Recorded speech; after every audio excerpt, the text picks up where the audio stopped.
capture it. And just so you're aware, in the back of the room is where the computer's set up with the camera, embedded in the computer. So that's our technology, and then we'll work to get that uploaded to the Word Study blog.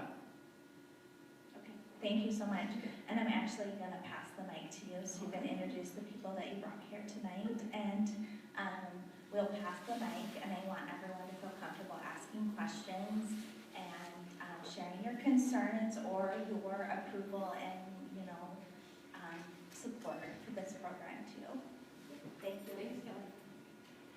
Thank you all for being here, because I know that there's a lot of passion out there, and I think there's also some need for clarification. So thank you for making the time to come out, and we'll try to make the best use of your time as we possibly can and help to answer your questions and help you understand how we got to this point with the pilot. So as I mentioned, there's been a request to record, so we are trying new technology tonight. Usually at the board meetings, the cameras around the room on the walls are what are used, but it requires the man behind the curtain to be here running it, and he wasn't on duty tonight. So we'll see if this particular technology works for us or not.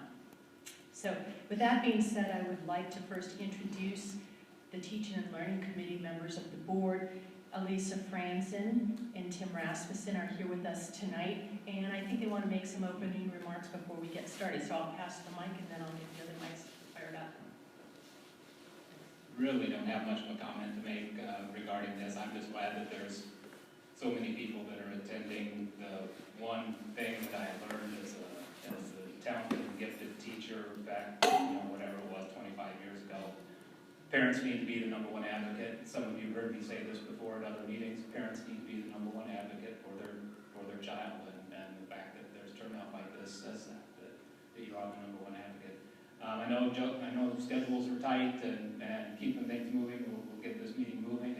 And from my standpoint, another kid function myself at 7:30. So at 7:30, I'm going to back out of the conversation and head out the door to go get my kids. So, thank you. I just want to echo, I want to thank everybody for being here. Tim and I actually had the opportunity to meet with the Fellows PTO earlier this year. I can't even remember. September? Thank you, Kelly. So, and at that time we spoke more about what kind of was working with the Word Study team and kind of how our role was in that. And we didn't get to this point. So I think the biggest thing that I learned throughout all this process, and something that I hope everybody in here will embrace, is we're all here because we're passionate about our kids. Whether you have a kid in a classroom or you are on staff or administration, we're here because we're passionate. We want what's best for kids. So I hope everybody will take that into understanding tonight and really use it as we try to gain a better understanding from others, because it's emotional, because it's our kids. So, but I really appreciate you being here. So, Thanks, Lisa. So, okay, I just want to make sure it gets captured, so sorry. I am not the tech expert, nor do I feel comfortable with microphones. So there's my story. I think it might be good just to start off and introduce ourselves around the room so we know who's in the room. So I'm going to start off. I'm Andy Ross. I am Associate Superintendent, and as Kelly and I were talking, I'm also an Ames High grad and grandparent to 2.5 grandchildren, and right now that's my story. I'm Dan Andrews. I'm the Data and Assessment Coordinator for the school district. I'm Deborah Reed. I'm the Director of the Iowa Reading Research Center. I'm Mary Morton, and I am a TOSA, which stands for Teacher on Special Assignment. The areas that I have been assigned are literacy, social studies, art, and PE.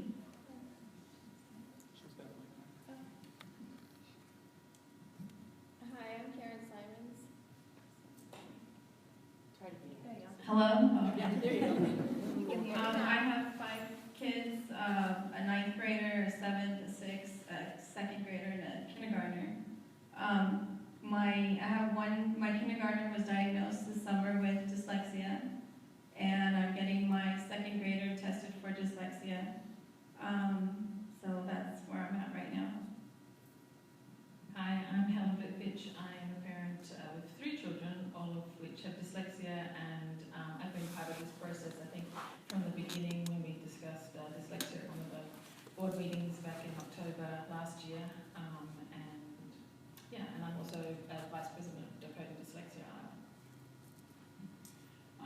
Chaka. I don't have a student at Fellows, but I'm here on behalf of the Ames Education Association, and just listening to comments that are made to take back to our members who are teachers at Fellows. I'm Amy Devine. I'm the past president of Fellows PTO. I have 2 kids, a 5th grader and a 7th grader. My 5th grader, as of this morning, is diagnosed with dyslexia. And I've been part of this process for a while, so I was interested in how it's going to continue. I'm Gawang. I have 2 kids. The elder one, the boy, now is in the 2nd grade of Fellows. So this summer we just came here from Beijing, so I have great interest to learn more about the system, the education system here. So that's why I'm here now. So thank you. I'm Shane McKinney. I'm father of 2 kids, a 3rd grader and a 1st grader at Fellows, and so I'm just here to learn more about the literacy program. My name is Stephanie Jacobson. I have 2 children, both of which have learning disabilities in reading, which is affecting math and other things in class. So I'm here to hopefully understand how that works and what we can do for my children. I have a 3rd grader and a 1st grader. My name is Chase Cole and I have a son in 4th grade at Fellows. He has dyslexia. That's my passion, is that we get materials in the school that specifically address the needs of dyslexic students in a general education classroom. My name is Jen Brecky, and I have a 6th grader and a 4th grader who's at Fellows, and I also am a reading teacher at Fellows. Hello, I'm Kelly Blackmulty, and I introduced myself earlier, but I also have 2 children at Fellows. I have a 3rd grader and a 4th grader who attend Fellows.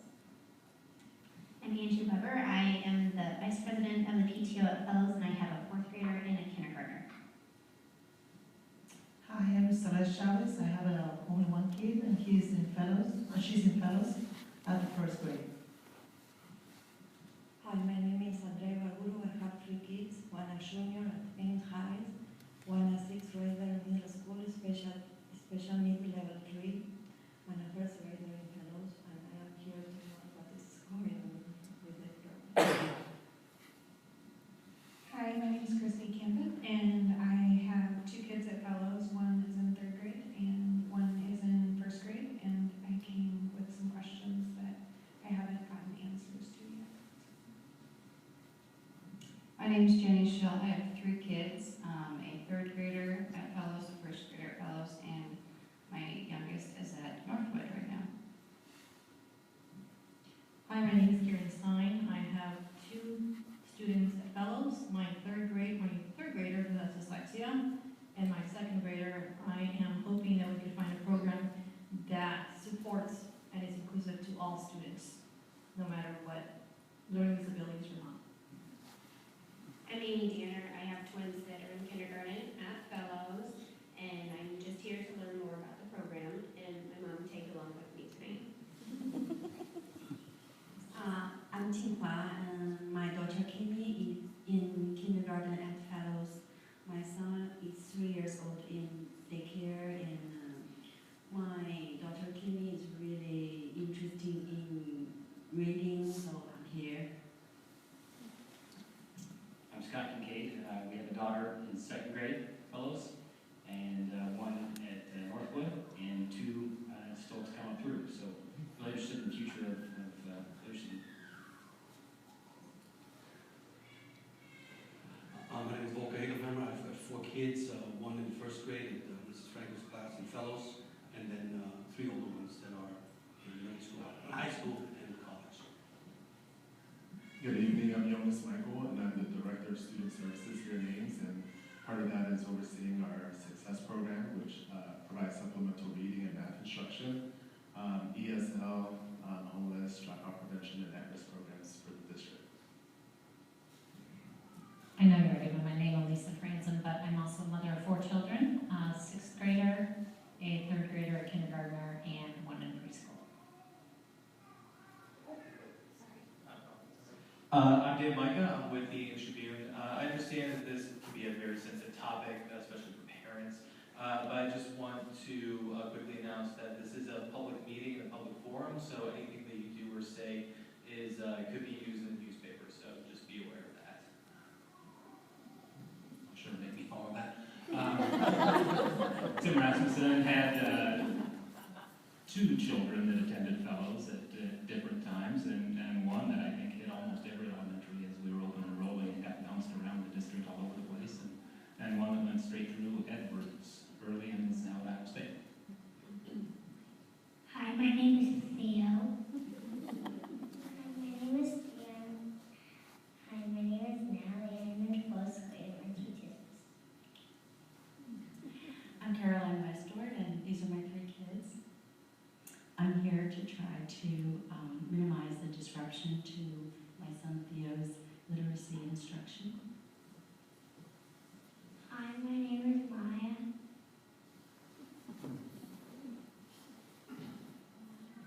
So we thought that it would be a good idea just to kind of back things up a little bit to give you some history on how we got to this pilot, and so we actually put some notes together so we could coordinate our because all of us have a little different part in terms of what's been going on, and really the story starts back in January when Mary and her counterpart, Erin Miller, put together the word study team at our request. It started off as a PK2 word study team, and I'm going to let Mary describe just a little bit about what they started off doing, and we'll start going from there. So the word study team was preschool through 2nd grade, and they met for the first time last January. We tried really hard to have equal representation from each building. We wanted at a minimum 1 kindergarten, 1 1st grade, and 1 2nd grade teacher from each of the elementary buildings. In addition, we had 2 preschool teachers and an EK teacher from Northwood, as well as a success teacher from Fellows and a success teacher from another elementary building. The goal of this team was really to dig into the research around teaching foundational skills at what I would call the Tier 1 level, which is in the first layer of instruction that teachers give all of their students. That seemed to be where we were hearing a lot from teachers, that they wanted some support in beefing up their instruction. As we dug into the research that stated what best practice seemed to be in terms of teaching these foundational skills, teachers naturally were being validated by some of the things they were doing in their classrooms, and in addition to that, they were finding some pieces that they wanted to tighten up at a district level. And so from this work, by the end of last spring, the team came together with 4 different recommendations. The first recommendation was that they wanted a common scope and sequence, so a sequence of skills that we would use district-wide for foundational skills to use at the Tier 1 level. The second recommendation was that there was a common assessment to use around these skills to have better conversations across the district and across grade levels. The third recommendation was to have some common materials that would help meet the needs of those kids of all kids, based on the assessment, as well as to support teaching the skills through the scope and sequence. And then the final recommendation was that we had common professional learning opportunities for all preschool through 2nd grade teachers. So in those recommendations, you may have heard the common theme. The common theme was they wanted some alignment. They felt like each teacher, each PLC was doing kind of their own thing that they thought was the right thing, and some amazing instructional opportunities for students, but they felt segmented. They didn't feel like we were really aligned as a district. So that was really the theme of the conversation and those recommendations, was to have some district alignment and tighten up some pieces from preschool through 2nd grade. The next step was each person on the team then started in smaller teams to investigate each of those recommendations, to flesh out a little bit about what the scope and sequence would look like, what the assessment options were, etc. And in that work, we realized that once we determined some common materials, those materials had an assessment. Those materials had a scope and sequence. And we really started to feel as a team as though if we started started with looking at common materials and made some decisions there, that it would align some of those other pieces. From that conversation, the team, that's really how we started moving into this idea of a pilot, of looking at instructional materials and making some decisions of what would be best for students. So Fellows actually identified part of that problem early enough, and coupled with the fact that, as many of you have mentioned, there were students at Fellows who were identified as having dyslexia. Fellows went ahead and, with our permission, initiated a pilot of foundations in K1 and 2, and that pilot was identified to have one classroom per grade level, so 3 classrooms total. However, when we started getting ready to launch our pilot then, in about April, I think I've got my timing about right, we found out that the PTO had supported the purchase of foundations in all K2 classrooms. And so that then created the need for us to reevaluate our pilot situation, and which is actually, our board policy says that pilots are actually initiated at the district level, and so we had to do some reconfiguring of our process because the board policy was not in play at that point in time. So we quickly tried to put together some efforts to look at materials quickly, and I think Mary can probably speak a little better to the management of the selection of materials. Can I interrupt for one Yeah, second? sure. I'm so Go ahead. sorry. That's okay. Again, I'm a parent at PTO, but at Fellows and a PTO president, but I just want to make it clear based on the comments made here and at previous board meetings and at our PTO meeting, my understanding is we had teachers come to PTO and ask to expand this program because it was working very well. My full understanding and belief is that we went through every appropriate protocol to implement this in our school grade-wide. And so sometimes when we hear it was approved in one classroom but not in the rest, I have a problem with that. And so I just want to make it clear from PTO, from our building, and I've seen the paperwork, I've seen the trail that went to the district office. I don't know what happened from that, beyond that point, but we did everything correctly.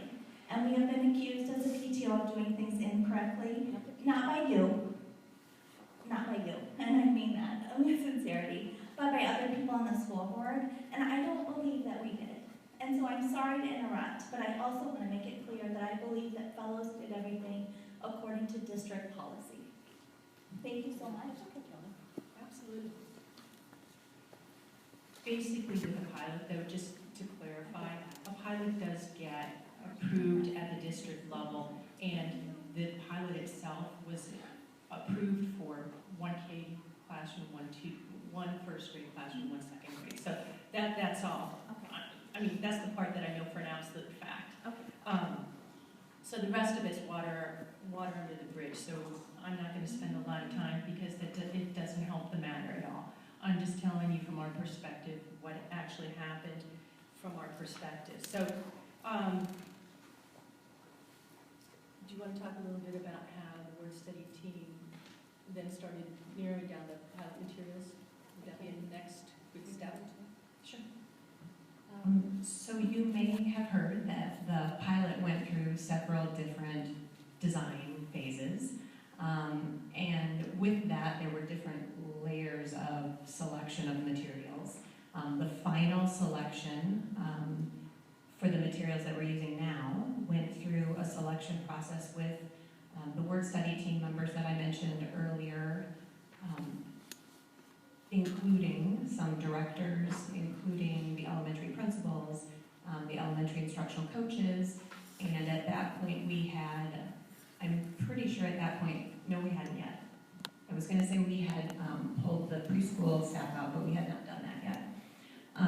We took the top 6, I believe, sets of materials that we had dug into and the team seemed to have a certain level of interest in, and used a rubric that we got through Deborah Reed, through the Florida Center reading research and used a portion of that rubric to help us make sure that the materials that we put in front of students during a pilot were solid in terms of phonics and phonological awareness.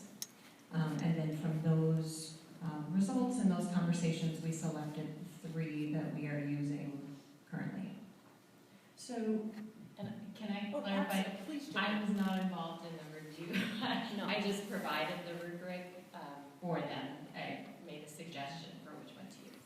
And we found that to be a very helpful tool because obviously when you're reviewing different materials, it becomes difficult to have some common background, and so the team actually worked together to become familiar with the rubric so that we tried to tighten up the scoring for what we call inter-rater reliability. Was that exact rubric used, the one that she suggested, or was it changed in any way?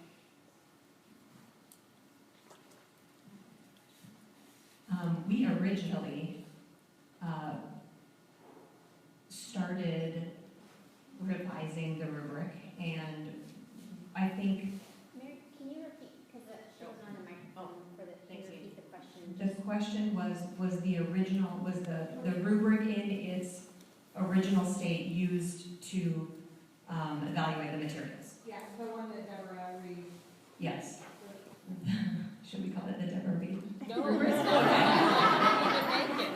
that she suggested. Passed it along. I'm just messing. Yes, the short answer is yes. The not the entire rubric, but the phonological awareness indicators as well as the phonics indicators were used in their original form, and in their complete number of indicators were used in that process. The additional sections of the rubric that apply to these sets of materials that we will be using as we reevaluate the materials throughout the pilot will add in the assessment section as well as the instructional design section. And I can tell you that the rubric is devised to address the different components of reading. So they did send a question to me by email and say, could we pull this out? And I think it's totally appropriate if you're only looking at a phonics curriculum that you can't evaluate it against comprehension or fluency or vocabulary. You're only looking at phonics components. So through email, we communicated about that, and I said, yes, of course, you would pull those out. So many of you had emailed us with a variety of questions, and because not all of you have the same questions, we thought we might start off by answering some of those questions and then take questions from the group as we move forward. So one of the first questions that has come across on a variety of occasions is, in case the pilot has a negative impact on students' reading progress, have provisions been made to help those students catch up with their peers? So I think we'll let Mary take that one, and Jonas, you might want to be able to jump up. I feel like I'm hogging all the answers here. So we're obligated as educators through the Iowa Department of Education to follow MTSS, which stands for Multi-Tiered System of Supports. Basically, in a nutshell, what that means is, I referenced earlier that Tier 1 instruction, or the first layer of instruction that teachers give all students. If that doesn't seem to hit the mark for every child, either the child is struggling and needs something more, or a child has already reached those outcomes and needs something more in extension or some additional deepening of their understanding. That holds true whether a student is involved in a pilot or not. So in the classroom, our teachers are masterful at being responsive to student needs, and that will continue with the teachers and students who are involved in the pilot. When children are struggling, reteaching will be provided to those students in order to ensure that they're meeting the outcomes that are provided. In addition to that, if there's a student in the pilot who has an IEP and meets with a special ed teacher, or they are receiving services from a success teacher, those services will continue, those supports will remain in place, and so those pieces will still be in place if there are students that struggle.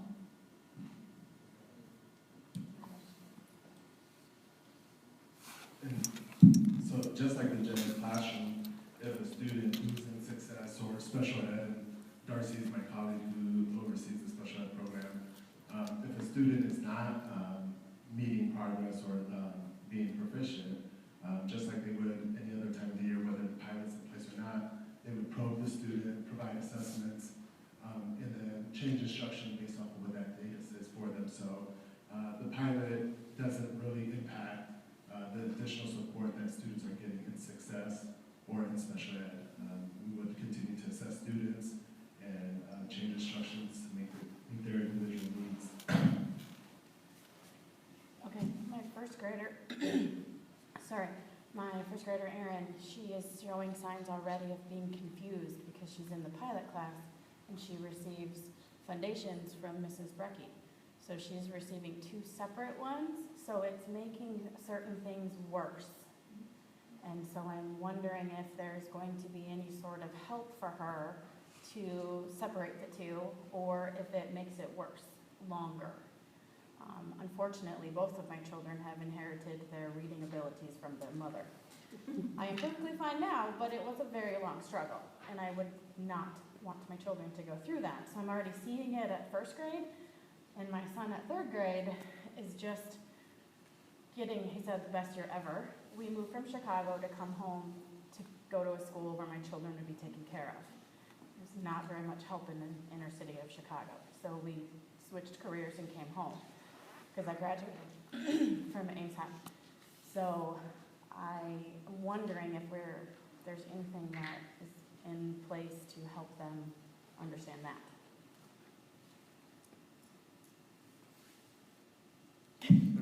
All right. Well, I can speak from the perspective of success. So we have success teachers in all of our building, and I don't want to Jen Brecky on the spot, but feel free to fill in where I'm missing some information. So students, as part of success, they're going to get above and beyond what's available for them in the gen ed classroom. So a lot of times, they might be using resources that don't necessarily perfectly align to the classroom setting. So some of our success teachers, for example, use the LLI intervention kit to Qantas and Canal. And so not all gen ed teachers use those resources in the gen ed classrooms because, again, we're providing something above, beyond what they are typically receiving. Now, it does make it less confusing when the resources do align between our supplemental instruction and our gen ed instruction, but across the district, students are getting what they need in success, and that doesn't always match what's happening in the gen ed setting, because their needs are specific. I'm sorry.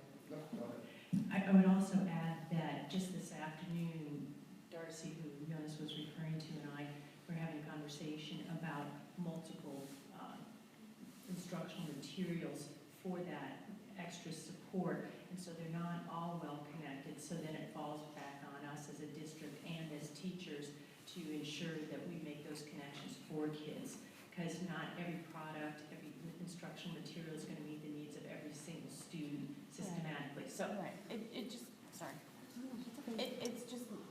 It's only been, it's only been about a week and a half since we started this. Sorry. It's only been a week and a half already, and it's already causing issues that we can see that the connections were made before, they're no longer being made. I don't know if it's a frustration part on her because one thing is being done in one part of the classroom and another thing is being done somewhere else. So that's my biggest concern, is that she's in first grade and we're getting started with this one and then we're starting another one in January and then she's got to make that change again. I mean, that's my biggest concern. And again, it's, regardless of what program the student is using, making those connections then is, up to us as the adults. And the common piece that will cross all 3 programs is that the Iowa Core is, the Iowa Common Core is our written curriculum. And so when the program starts up for the next wave, then they jump in at where they would be relative to the core, as opposed to, we're not going to start over with this program at the same point every single time, so it's not that repetition. And if you guys can add to that explanation with a little more detail, please jump in. How will you possibly quantify the results of such as that? I'm going to let my data people speak to that because they're much more articulate. Speak quietly, please. the question was, how are we going to quantify this data? And specifically what we're looking at is we gave the students an assessment before we started, and at the end of each of the waves or rotations, if you will, we'll give that same assessment a different form, but the same assessments, and we're looking at growth over those times. Additionally, to compensate for some things that go on in things like this, we randomize where the programs are throughout the district, so that as we look at growth and look at those factors, we're not getting all of the kids getting a program now as opposed to in the spring. They're not progressing through them all the same way. So we're going to specifically be looking at growth within the kids who are going through the pilot program. Could I ask some questions to clarify on those, Dr. Reed, you were going to add to that? Go right ahead. Okay. Great. So earlier, I guess your name is Mary. It is. You said that the word study group the goal was to identify best practices in selection of materials. And I understand that sort of the selections were made by the word study group, and the rubric was, or a portion of it was adopted. But who decided that 3 curricula would be vetted in one calendar year? Was the word study group, did they make that decision? That's a great question. Thanks for asking it. We were given the parameters when we were looking at materials, when we knew we were piloting, and we knew that we had to narrow down our selection of 6 or 7 down to what was reasonable. We were given the parameters of piloting between 3 and 4 sets of materials. And the design of that then, the 4 materials felt overwhelming, the 3 materials felt overwhelming. That was one of the reasons the team decided to go with 3 rather than 4. Which team? The word study team. So you selected 3. It was a selection, but it wasn't the word study team's decision to vet them all in 1 year? Correct. Well, so Dr. Reed, could you please, I'd like to follow up with a question to Dr. Can I Reed, just, please? yeah, absolutely. But just to clarify, part of the reason for 3 in 1 year is because the teachers were not comfortable going without a selection within a year. I mean, they actually wanted it. What teachers? The word study team. Is that correct? Mary, would you verify that? Can you say again? That the word study team teachers and the principals, I might add, were not comfortable waiting for another full calendar year to extend the pilot further. The team was very insistent on we need support now, and waiting a whole other year felt too long. We felt like students and teachers needed some support no later than next fall, the upcoming fall. Dr. Reed, could you please tell me what precedents there are for this kind of a pilot for vetting 3 curricula in 1 year? At a tier 1 level, Yes. it is a little bit unusual. How little? To go. Is it unusual or never heard of? Well, having not done a systematic review of the research to say whether or not anything ever exists, I couldn't tell you if it's never or what percentage it would be. I would say it's rare for it to happen with 3 cycles within 1 school year. It's more common, I would say, in interventions than in the tier 1 general curriculum. So if you went to another school district, say in the state of Iowa, and said, we're going to run 3 cycles at tier 1 in your elementary school level, how would they respond to that? They probably would not be very excited about that. And why would that be? Because it's a lot of change, and it's a big undertaking for teachers and for a school to experience that kind of change. Okay, so for this pilot to work, the pilot needs to video and audio record my kid. For it to work? Yes, for you to get the data you need to evaluate the results, do you need the audio recordings of the exchanges with the teachers in order for that to happen? So the audio and video recordings are of the teacher for the teacher's fidelity of implementation, which we want to be able to factor into the evaluation of the program. Some programs, such as Foundations, which is at Fellows, are very complex and difficult to learn. And so to be fair to the evaluation of whether or not Foundations works, we need to understand the degree of fidelity that the teachers had when they were implementing it at all of the campuses. So Fellows has a lot more experience with it. We would anticipate that their fidelity would be higher, which would impact, hypothetically, would impact the students' results in a way that would be different from a campus where Foundations was very new. They had 1 day of training, or however, half day of training, and then had to turn around and begin implementing it. We would expect their fidelity would be a little bit lower. And so to fairly evaluate the student outcomes at all of these campuses with different degrees of experience and fidelity in implementing it, we need to understand how that impacts the students' performance. So that's the purpose of the recordings. We wish that there would be no children on here, but it's impossible to really tell what teachers' fidelity is without actual children present to be delivering that instruction. But we're not interested in the kids being on those recordings at all. Okay, so if we all exempted our kids from being recorded, then how would your data, how useful would the data be? To support that, my daughter has taken no photos. Right, but I just reviewed the district's policy. We signed off on photos, but we have to ask our principal for an exemption from audio recording. So No. I'm interested in, I'm interested in signing an exemption for that. And what if all participating students sign such an exemption? Would the data that you receive still be useful? We probably would. Dr. Reed? It would be difficult to evaluate fidelity if we could not record in the classrooms. We would have to physically be present, which of course we're not. We're in Iowa City, and the people who are evaluating the recordings aren't even in Iowa City. We've got people hired in other places so that we're sure that they have no connection with what's going on. So we would have to be physically present in order to do those observations, or the people within the district would have to do the observations, and then we'd be in a situation where people would question the veracity of the observations. So for the record, Dave, I'm going to be sending out copies of these exemption forms to any parent's email that I receive to give them the opportunity to opt out of their kid participating in this pilot because it's disrupting their literacy. So anyone who'd like to give me your email address, I'd be happy to forward you that exemption form. You want to respond? You're not doing that. Response because you were interrupted. I was actually going to say exactly what Dr. Reed said, and that we would have to be physically present. And so instead of sending the videos and the audio tapes to Iowa City, we would actually probably end up hiring additional evaluators to be in classrooms to make the fidelity checks that way. So is there any way to opt out of this study? There is not. Okay, Please put that on the a, record, Dave.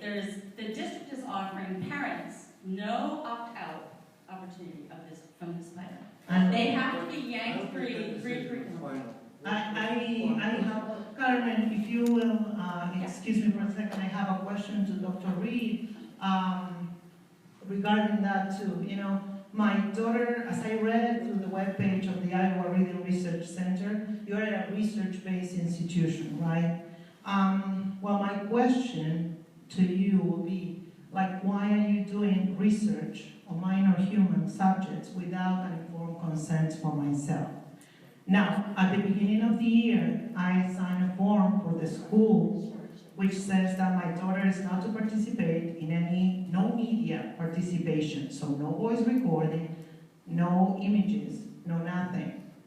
And this is what I expressed at the school board meeting. And I have that paperwork signed for myself, you know, and I trust my kid go to school and for this not to happen to her. And to the school board, my question will be, why is this program violating my rights to prevent the use of my daughter's image and voice in any way or format? I said no media. And who is responsible? Is it the Iowa Reading Research Center? Is it the school board? Who is responsible for the violation to my daughter's right to privacy, alluded in the 4th Amendment to the U.S. Constitution? And how is it going to be remedied? it's a fair question to ask about human subjects research. So we filed paperwork. We were not. Yes. Okay. We were not a part of the original design of this. We entered into this as external evaluators to the study. So I completed a human subjects application to our institutional review board, and they reviewed the application and determined that we were external evaluators for the purposes of helping the district select a program, a phonics program. And external or programmatic evaluation does not meet the regulatory definition of human subjects research because we did not plan this as a systematic. I understand, but you are receiving the images, the voice, and that is stored somewhere, struggling somewhere, and it needs to be disposed of in some way. And it will be completely destroyed after the district's decision is made on what program they will select. The only purposes for gathering it are to determine the fidelity of implementation of each program within each cycle. And after that's been evaluated and the district is sure they've got what they need to make their decision, we will destroy all of those. And I understand, but why, as I said, this no media consent is being, disregarded. That part I can't. Exactly. You're referring to media consent, and these things are internal. And They're not. we also have teachers who, for their own professional improvement, videotape their own classes. So they Yeah, can watch it. I understand. And they also share them with the teachers in their PLC so that they can work with professional improvement. But as So I the understand, videotaping that you're talking about is not for media use, it is for internal use. I understand, but it's also One being of the sent things that I to, want to point out to you, if I may have the opportunity, is that the Iowa Code, Chapter 12, on accreditation, gives school districts the right to research educational material and curriculum material. And also, there is a statement that I often find with the Department of Health and Human Services that says that research regarding curriculum in the public schools is exempt from any kind of human subjects protocols, is what I'm trying to say. And the reason for that is we're really trying to find the best stuff that we can find that works with our kids. And this is really the purpose of the pilot and why the board policy that we do pilots is for the reason that we need to find out. For instance, in science this last year, I think we piloted 2 sets of materials in chemistry and biology. We did the same thing in elementary and middle school math last year. Were those in the same class? Were they in the same? They were in all the same classes in a particular building. Yes. No, I'm referring to a singular class. With the singular set of students, did you perform the science research previously? With the singular set of students, various flavors? With just one set of students. As is currently the issue. Well, I've been here 25 years, and I'll be honest with you, I don't know or recall that has happened. Okay, well, that's, I believe, why most of us are here. My daughter is a fine but I specifically have her placed in that building for the reason. Mm-hmm. I ran that for 20 minutes. And it's because there's a lot of consistency that comes with that. That this doesn't.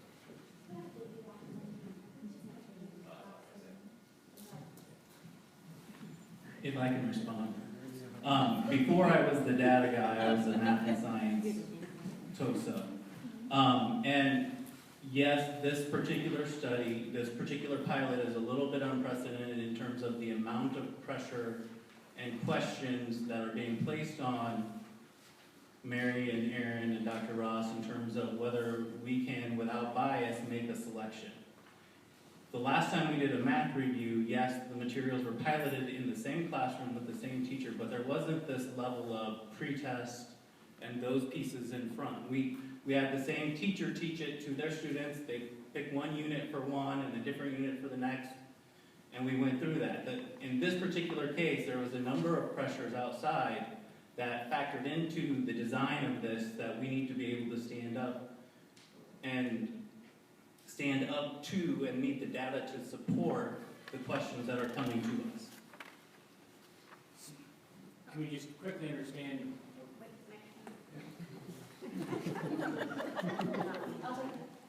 So maybe this has been discussed in the past, but the methodology behind switching curriculums within the classroom versus maybe picking 3 or 4 different classrooms and having a single study, is there better results expected from that? Obviously, we see the struggles at a student level. I'll take a shot. Generally, when we go through a process like this, we have a group of teachers who are making that selection. We need them to experience all the materials. So yes, we want that. It's not the whole of 5th grade across the district making a selection. It's this team, and we need them to experience these elements. So the teachers walking through this practice have a say in which selection they're making, not just the metrics that you guys have as a group. I don't understand. So, and I don't understand all the pieces, but the teachers who are experiencing these changes of curriculum, piloting, do they have a say or a selection at the end of the year which ones they prefer? They have a voice in the decision, yes. Okay, so that's why they have Yes, thank you for asking that. experiences. Dr. Ross, is it fair, because I've been saying this in public, Yeah. that my belief is they have the biggest say in that. No. Would that be a percentage? No.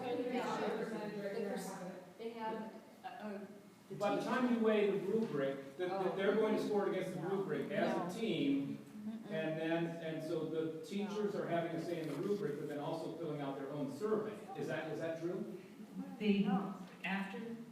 I'll take a moment and explain it, no worries.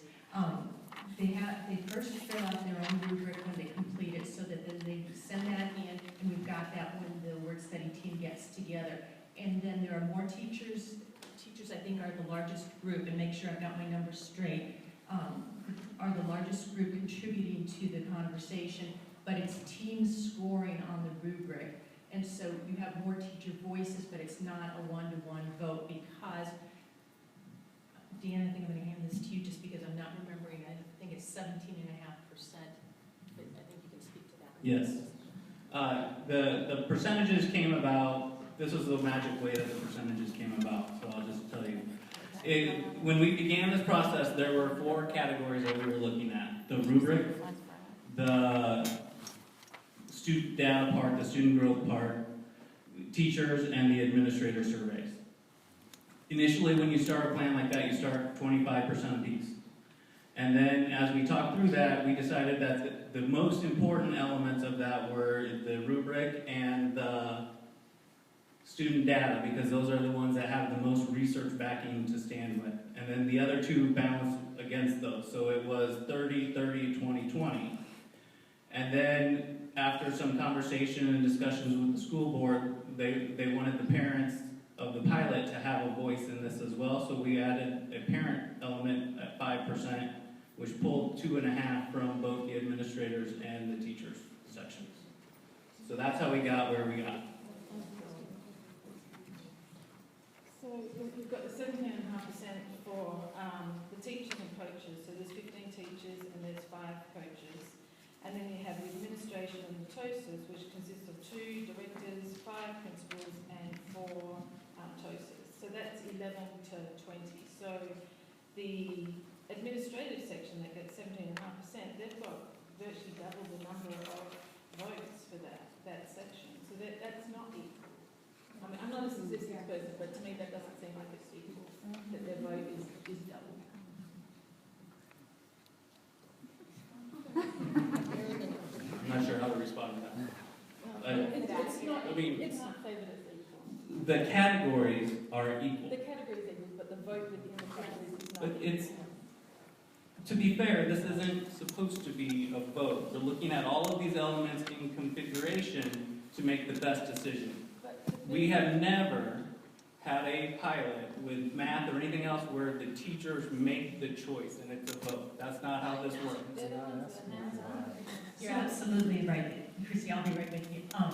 You're absolutely right, they are hands-on, but they also have the perspective of their classroom, and the other piece is, so there are other voices in that.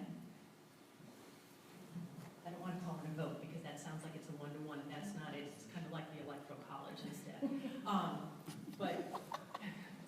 Sorry, that was just a funny joke. Hey, but it's Sorry. kind of how it feels, isn't it? Yeah, sorry.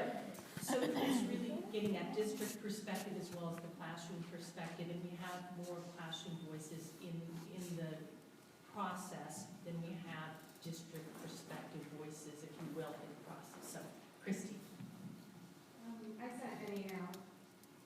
I sent an email to the board and to you, Mandy, and Tim, and I kind of asked the same thing. Why is an administrative team having their voice given more power? Why are we not, if you're putting the teachers through this because it's a huge undertaking for them, why are they not being given as much, at least as much power as the administration team and having that number bumped up?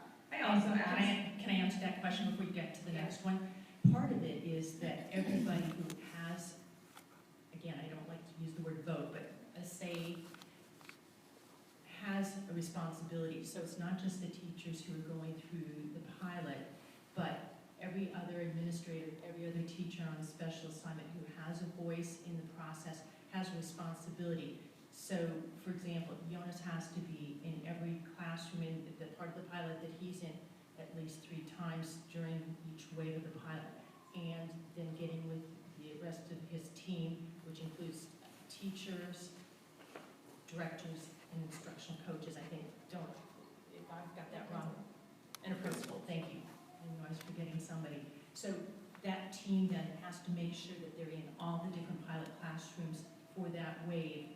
So we have responsibilities that way too. So it's not just the teachers, we're putting additional responsibilities on each of the people who have a say in that final decision. And you had another question. Yeah, I did. I also asked about why you're picking parents over maybe the students, because the students are dealing with it every single day. I can already tell you that my first grader is begging for this to be done. So is mine. He does not want to participate anymore. He hates it. So And is mine. it is impacting his relationship with his teacher at this point. So parents, myself, I choose to be very involved. I've been going to board meetings regarding the literacy plan. I've been trying to educate myself about these plans. I've researched them. I've been trying to learn about why my son is struggling on the National Geographic plan right now. What is it about that plan that's not clicking with him, that is making him say things about not wanting to go to school anymore, is making him say things about hurting himself so he doesn't have to go to school anymore. But I'm not every parent. But you're giving 5% of the vote to people that may not ever educate themselves. They may, at some point at the end, be given a questionnaire, and it might say, circle a bubble. And, how do we know that they've even had any access to information? Because if I hadn't gone out and researched National Geographic, that program, I wouldn't have any information on what is happening in my child's classroom. But yet you're giving me and the other parents 5% of the choice in what happens. So are you suggesting that we should lower the percentage for parents and redistribute those percentages? I'm saying that I think maybe that the teachers get more, and you also ask the kids. The kids are the ones that are being forced through this. Right. They're going to have an opinion on whether or not they liked Fontanelle over Foundations. You could ask them how much they liked it at the end. You could, of the entire thing, which one they liked best. You could ask something about how much they liked it after each session. I just think that this is a huge missed opportunity. You are putting hundreds of kids through this. Why are you not asking them how they feel about it? Well, and what we're observing too is that part of it depends on if the teacher embraces it, then the kids are going to embrace it more quickly too. So, that there creates Can you some answer the bias as question? well. She's asking, why don't you do that? If you want to ask the question again, I apparently didn't answer it to the satisfaction. Why are you not choosing to allow the children to have a voice? Essentially because we believe believe that if you're hearing about it at home, we believe that you're going to represent your child's voice back on the survey. Could I ask Dr. Reed, could you please help us understand if there would have been alternative ways to pursue this pilot such that this kind of disagreement and objection to the way this pilot is designed and being implemented, so that this could have been avoided? Sure. So when I say this is an unusual circumstance, I think everything that brought the district to this point has been a bit unusual. And so I hope that everybody keeps that in mind, that my perspective coming in as an outsider has been to see both sides of how difficult this is for everybody. I've told several of you that, I'll talk to you and I think, geez, I get it, this is really hard. And then I talk to somebody else and I go, oh, okay, but yeah, I can see that side too, and this is really hard. So I do think we need to keep in mind how difficult this process has been that led us to a point where we're doing something highly unusual. But I think one of the other suggestions has already been made, that you could randomly assign each class and say each different class would have one program. I mean, there are other options. I think everybody knows there are other options to it. I actually don't really know what other options there might be. Oh, okay. This is sort of imposed on me, and I'm very ignorant. So I depend on an expert like you, who is objective, to help me understand this. And it would be great if you could help us explore alternative options going forward as well. Yep. You don't seem ignorant at all to me, but I appreciate that you're looking for another voice in this. Yep. My only question is, how do we make it so that our children have one grade? Currently, right now. Right. That's really the only reason I'm here. Right. I can't answer that. We do have one curriculum. Our curriculum is the Iowa Core curriculum, and that is if you will, that's the foundation on which all those programs that we are piloting are being used against. So there's that common thread across all of them.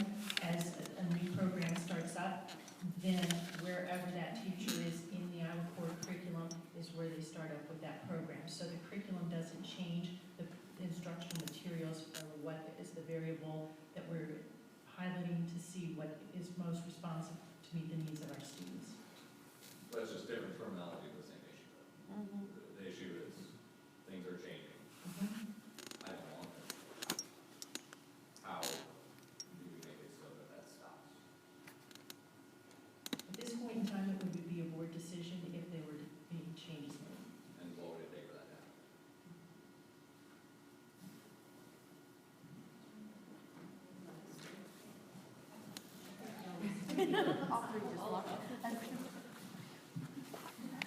I'm not going to answer your question. I think it's going to move over here, but I just want to bring up one point because I've heard multiple people talk about the design of this current pilot. And I did miss a chunk of the summer while some of this was in play because of a family medical emergency. But if I'm correct, the original design was for each teacher to just pilot one of the materials.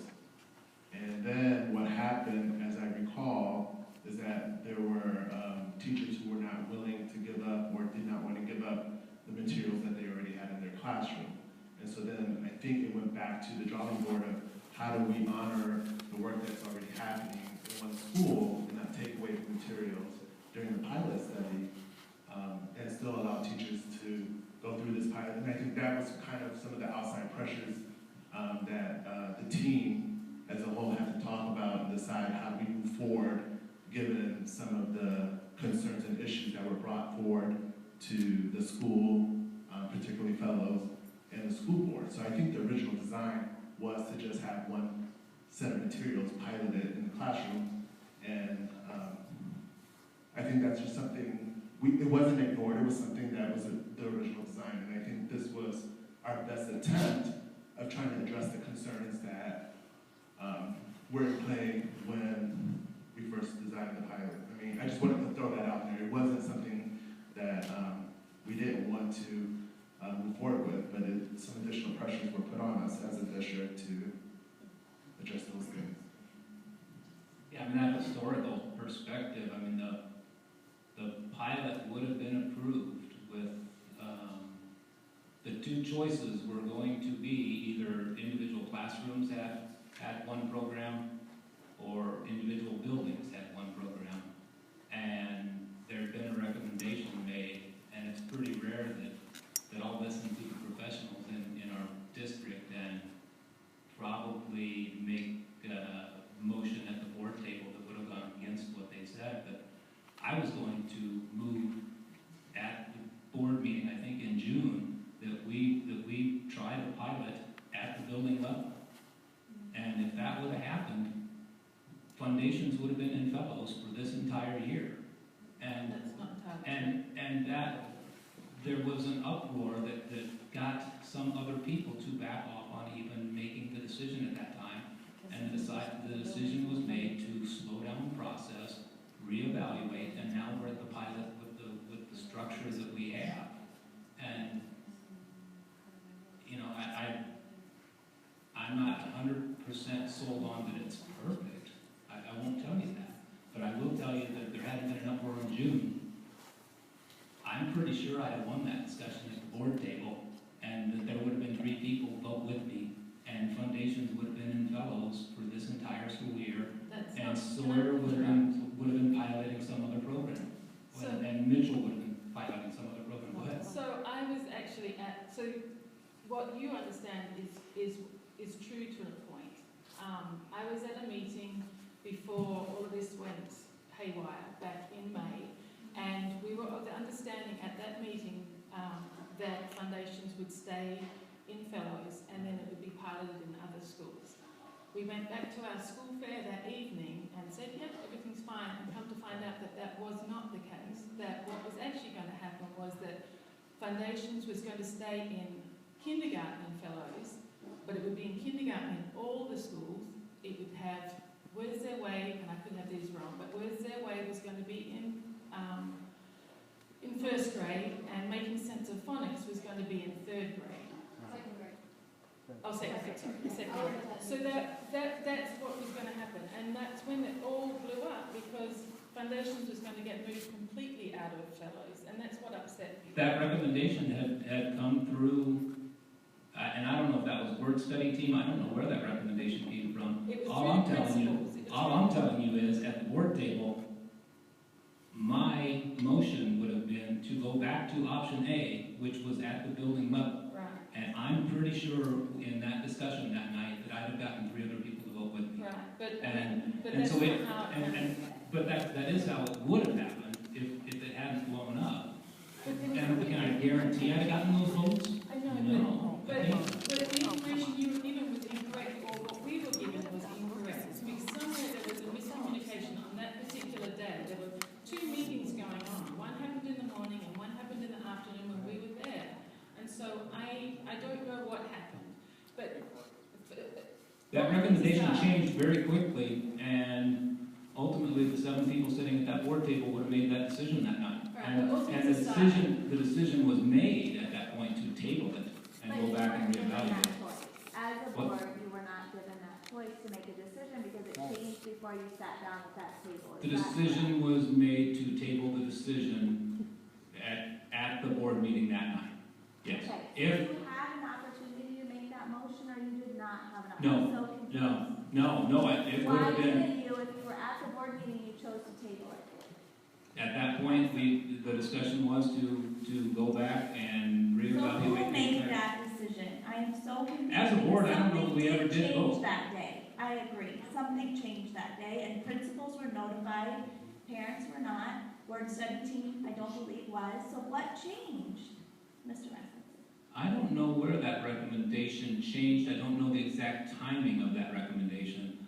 And I guess you guys could, if you have anything to add there. All I know is, if it hadn't blown up, I know what the motion would have been. So could you not have made that motion that evening? I'm not As we discussed it at the board table, and we discussed slowing it down.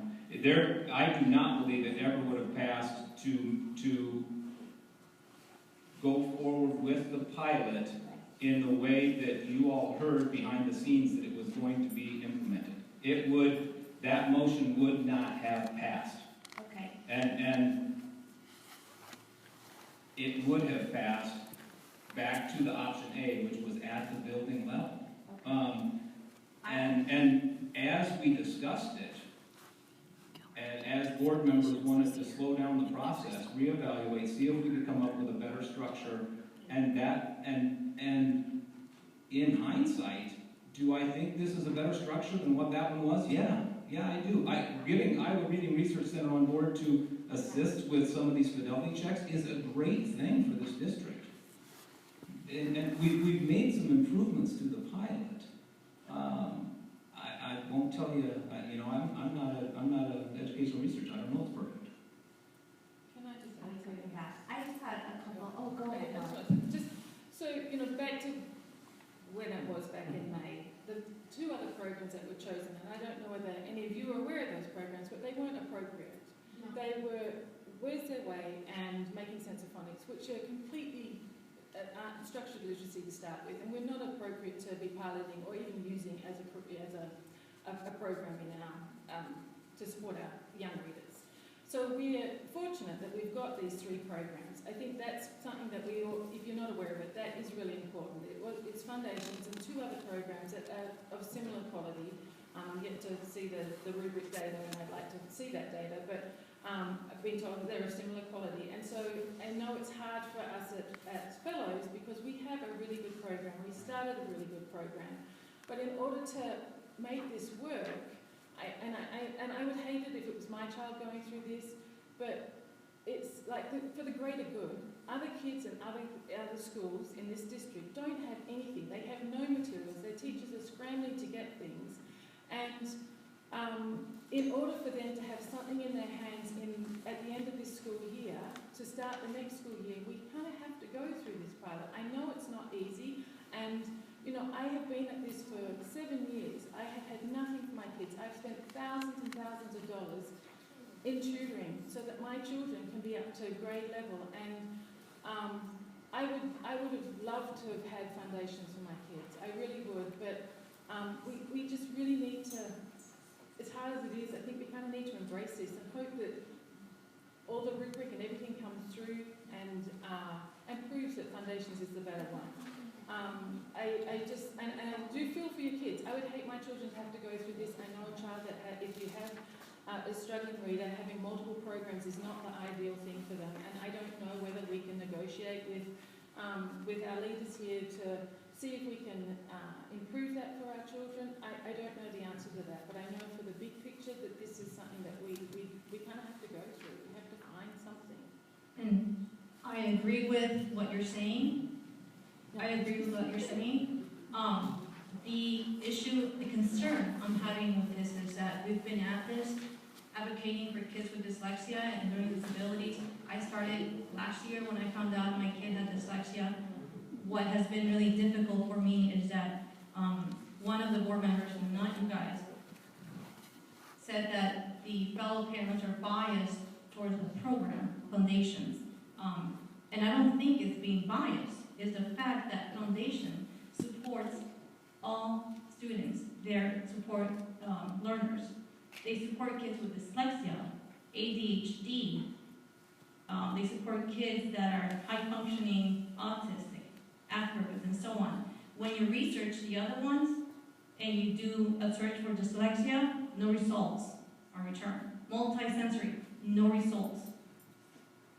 Okay? You research the other one, the LLI, the Fountains and Pinal, and it says, LLI was not specifically designed to meet the needs of students who have been tested and determined to have learning disabilities and are given an IEP. In general, it is an early intervention designed to be used when teacher's assessment shows that the student has difficulties and is not able to meet grade level standards. I want to interject just for one moment because that program, the program you were just referencing though, is not the program that we're piloting. It is a Fountas and Pinnell set of materials that's used for interventions. we're piloting the Fountain of phonics lessons. It's a different set of materials from the same program, so I just wanted to make that Okay. point that it's a different set of materials. When I called representatives and I asked if any of the programs had any research-based or data-based to assist kids in the general education area, classrooms, that have dyslexia or learning disabilities,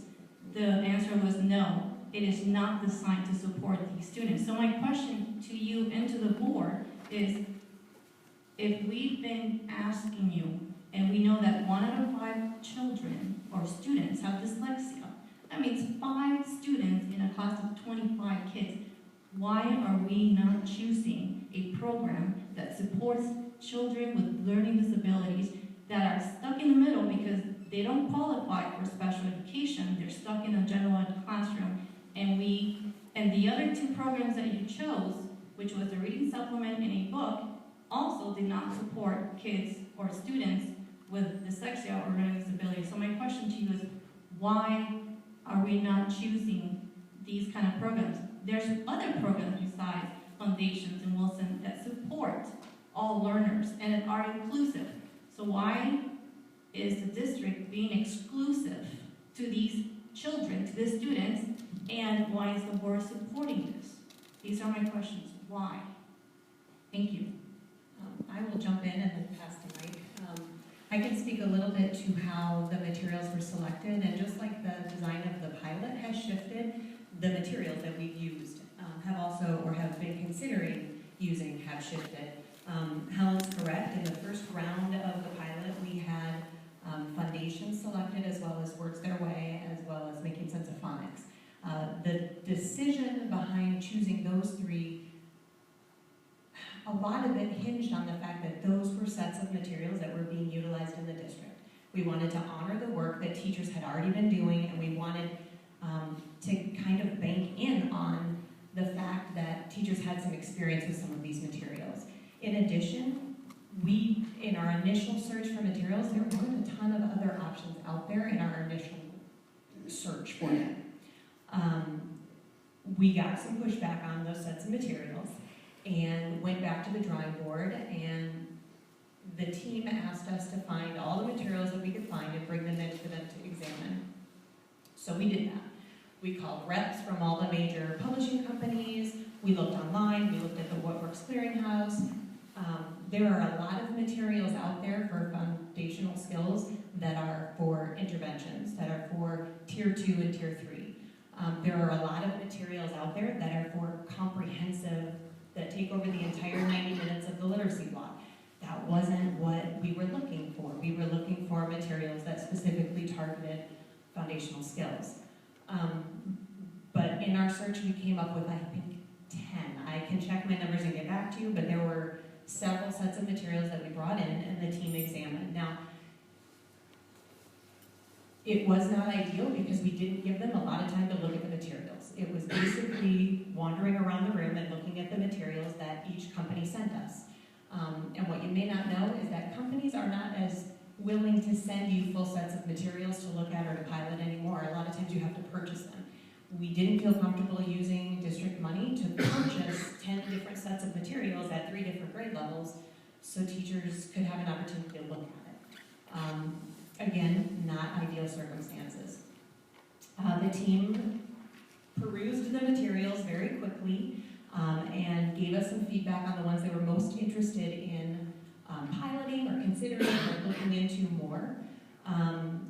From there, we got some more pushback. No decision, I don't think, at that point was made. But we got a little pushback that the teachers, we needed to vet those materials a little more substantially. So that's when we brought the group back together and took the top 6-ish, I believe, of those materials and used those 2 sections of the rubric in its original form and vetted those 6 materials. And that's how we ended up with kind of a ranking of the materials and selected the top 3. I think there was something else I was going to say, but I forgot. But my question was, why do your materials exclude dyslexic learners and other learners in the general education classroom? Because these programs that you have put forward in comparison to foundations, do not support students with learning disabilities. So why did you guys feel that these programs were necessary to pilot if they are exclusive? We did not feel the materials that we selected were exclusive. There is at least one indicator, maybe more than that, on the rubric that speaks out to empirical research and what kind of research base there is for the material. So that will be part of our decision making. And I think the team was confident in the set of materials meeting the needs of the students in their classrooms. That was how they made the cut, so to speak. We could find that one of those sets of materials is far superior to the other two that are being piloted. That's part of this process. That's part of what the school board and district policy have required, that we move through this process in order to verify that these 3 sets of materials are known enough. I don't know if that's the right phrasing or not, but the teachers know them at a level where they can speak to all of those indicators on the rubric. I'm just going to add, I have not been involved in the selection process to narrow down the programs, which you know. But I will say that it can be really challenging to find the research to support programs that are under revision or that specifically have studied and identified that they've included students with dyslexia. It is a difficulty. So we have not yet evaluated the materials with the rubric. We have offered to do that, and we will. I would be reluctant to say that they're exclusive of students with dyslexia. I think I'll know more once we evaluate it with the rubric, some of that kinds of information. But just because there isn't research that exists that says that they specifically included students with dyslexia doesn't mean that it wouldn't necessarily be appropriate, just that the research hasn't been done yet on it. Okay, can I'm sitting here and I'm frankly baffled to see what's going on. I see this as a communication and PR nightmare that happened. I have not done the research on the programs themselves. I am a researcher at Iowa State, so I know a little bit about educational research, and I think parents have done an outstanding job of researching that. To be sitting here shortly before Thanksgiving, to be talking about a problem like this, it just baffles me. And it speaks to a communication breakdown from the school board to the parents to educate us on what's being done. So I just find this outrageous. Obviously, I want my kids to have the best education. Research is very important, and pilot studies, I do pilot studies all the time, they're very important. But to be sitting here and hearing that, on the one hand, it says, has been in practice for over 30 years and supported by the policy, is great. But at the same time, why don't we also take into consideration that the practice of not doing 3 programs in 1 year is not practice, has not been done ever. Yes, it does. Okay, based on what Dr. Reed was saying, Not it's your not. one. I'm also baffled by the characterization early on of your description of how this came about. You said it started in January, and then at some point you said in April, and you used the word quickly. We quickly evaluated other programs, and I'm thinking, maybe quickly evaluating programs is not the right approach when it comes to our children. This is what I think this is what you said. Those are the words that you used. So if I misunderstood, that's fine. But I think we have to figure out how to go forward with this. I mean, a study like this, where there's so much opposition on the side of the parents, and obviously the parents will have somewhat an influence on their children. Dr. Reed, right? I think it would be very difficult to maintain the validity of the study if you have compromised participants in that sense. So I see that as a problem. My suggestion would be to come up with a compromise, to say, you know what, let's try out one set of materials, see how that works, and then move on next year. But I think we need to generate buy-in among the parents for something like this, and I don't see this happening at this point. Thank you. You didn't get your question answered earlier. I was going to mention that. That was going to be my question, which is, how do we prevent this from happening? I don't care who said what, and I don't care what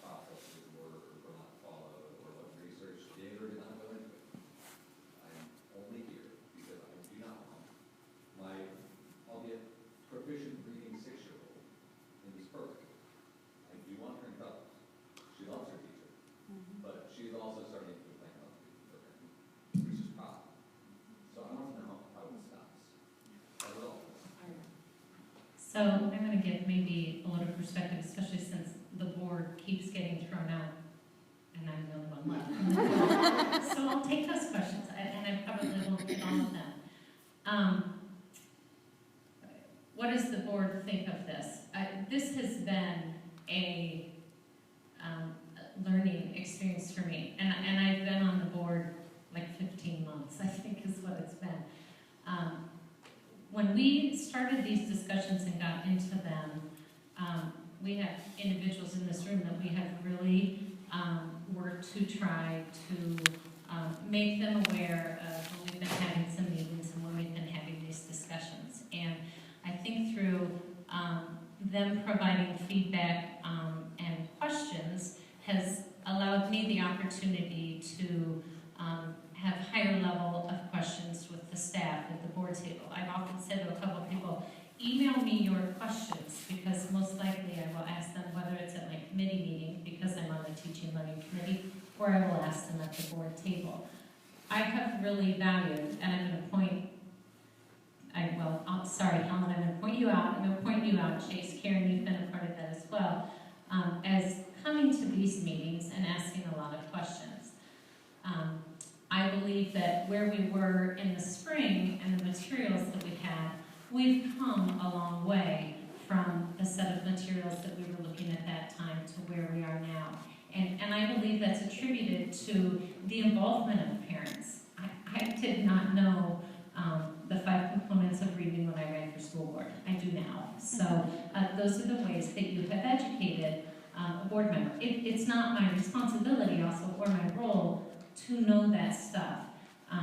There's governance and there's management, and I really need to make sure that I stay within the governance. But I appreciated that perspective.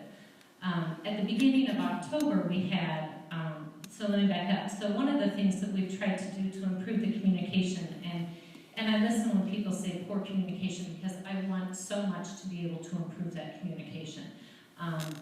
If you have suggestions, please feel free to contact me on that, because that is one thing the board talked about at our board goal session, planning session this fall, is how do we improve communication. But one of the things that we did this fall was our committee, Tim and I, we put together, we called it a coffee group, but we had representatives from all of the PTOs from all the different elementary schools, because while you all may feel informed, we have different levels of understanding in our different elementary schools, and it was very important for us to be able to share that information broadly with all of our schools, because this is a district-wide initiative, and we've been very clear about that. So we are trying to make steps in that regard to make sure that we're getting that information out. I know we're not there yet, we're not perfect, but we are trying to do the best we can. I appreciated Helen's comments, because when we got to the beginning of October, when we had our teaching and learning committee meeting and a lot of this stuff was rolled out, the comment that I heard at the end of the meeting was, gosh, you answered, not from me, but from the public that was in the room, you answered almost my entire list of questions that I came with. And I attribute that to our staff of listening, really listening to our public throughout this process to hear that these are a lot of the questions that they're going to have, and they were able to anticipate it. And I felt like we were in a very good place at the beginning of October. As a parent, I understand your concerns. While I'm sitting here as a board member, I have a child who is in this pilot. My child is in a different situation because he is at one of our other elementary schools, so he has nothing. So everything that he is experiencing, and for him, he will be experiencing 3 brand new programs. For your children, they're only experiencing 2 new programs, but I understand that it's taking them away from something that they have, that they've appreciated. So I don't sit here and say, oh, come on, parents, get through this. I get it. I do. I'm being more attuned to what he's bringing home in his folder so that I can pay attention to the ways that they are shifting the things with him. So I guess there's a lot of things that we can hash through here, and I appreciate that, but I want us to be able to figure out how we can move forward as a district, because this is so very important. And if you hear that it was, well, we've got to do this quick, there have been components that have been quick, but it has been a very thorough process. This rubric has 100-something points. I mean, when we say rubric, it's not a 2-page rubric.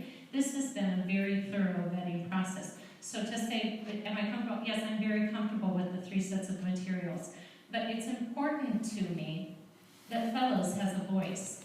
You have tried foundations, but I want their voice on the other programs, because you can provide some perspective on, gosh, this one does provide this, or this one doesn't provide that. And I value that. I could sit here and say, yes, one of our options is completely pull Fellows from it. You just keep on foundations, but then you remove your voice.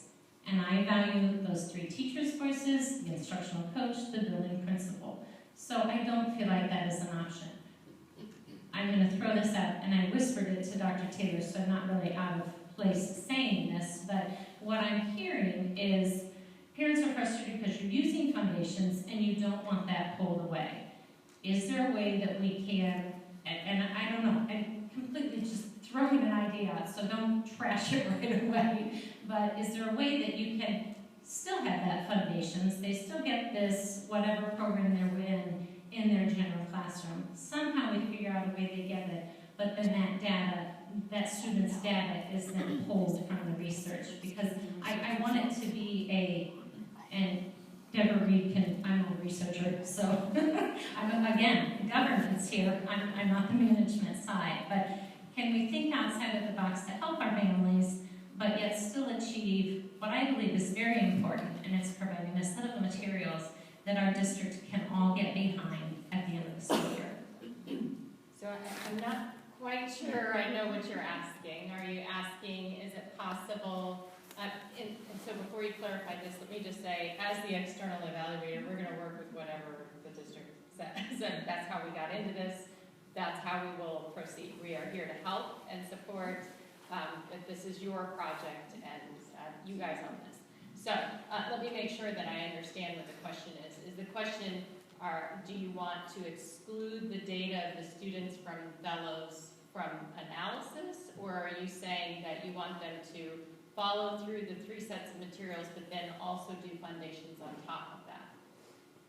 Both. I'm saying, because what I'm hearing from parents is they're really feeling like foundations is working with their child, but I don't want to disrupt them in that classroom setting. I know that it's very important for them to continue to be a part of that classroom setting. So is it possible Johnny is in a teacher's class that is going through the pilot? Is it possible that when they're not using foundations to provide that in some other way, but yet Johnny's data point in the student data collection does not count because it wouldn't be an accurate display? Can't count. Yeah.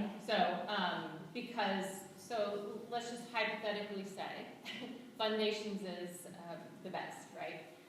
And so if we're in another program and the teacher feels that the students are doing well in that program and we're going to do foundations on top of that, foundations is going to prop up the data of the other program. So we would have to exclude that data from analysis. And then it becomes a district decision about if you're going to exclude the data, then are they really in the pilot? Do they really go through the changes?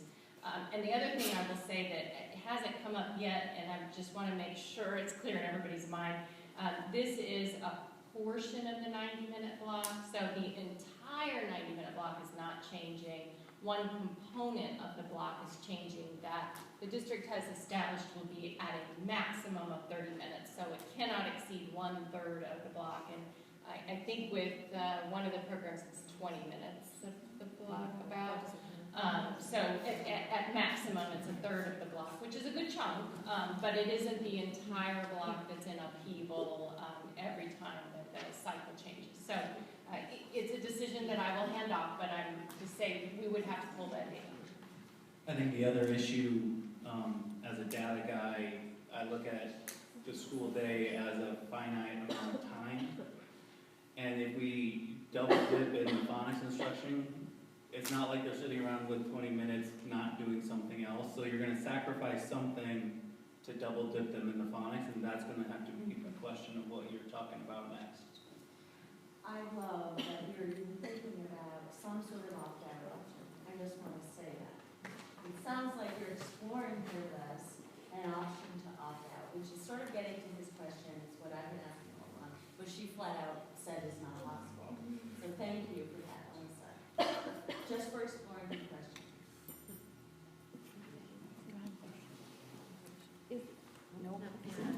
Is it actually okay if I speak from a teaching, I'm here as a parent, but I'm a teacher too, is it okay if I speak from a teaching perspective? Is that okay.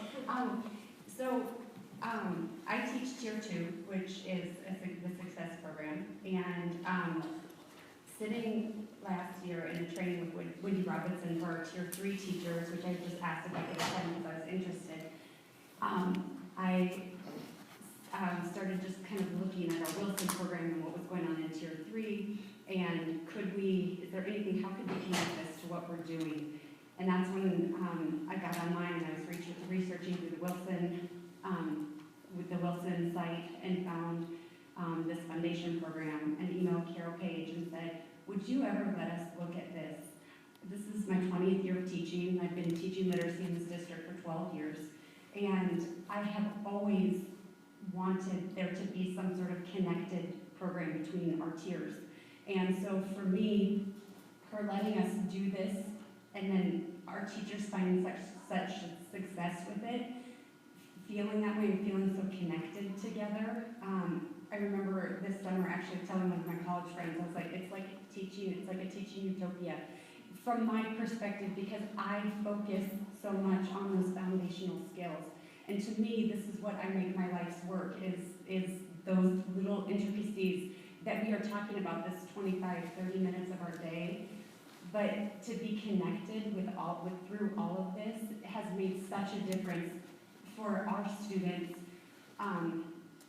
And I think it makes fellows separate, which I appreciate Elisa Friends and just recognizing fellows is different in this way. I've taught at 3 different elementary schools in this district, and we didn't have these materials. And we were always searching. I pull kids out of all different classrooms, and so when they come out of one classroom, and then you're code switching with them. One of them, they have their vowels are purple, and they say and add, and then this one's vowels are yellow, and they say a different set of keywords within it. Kids, especially kids who struggle, that's so challenging for them.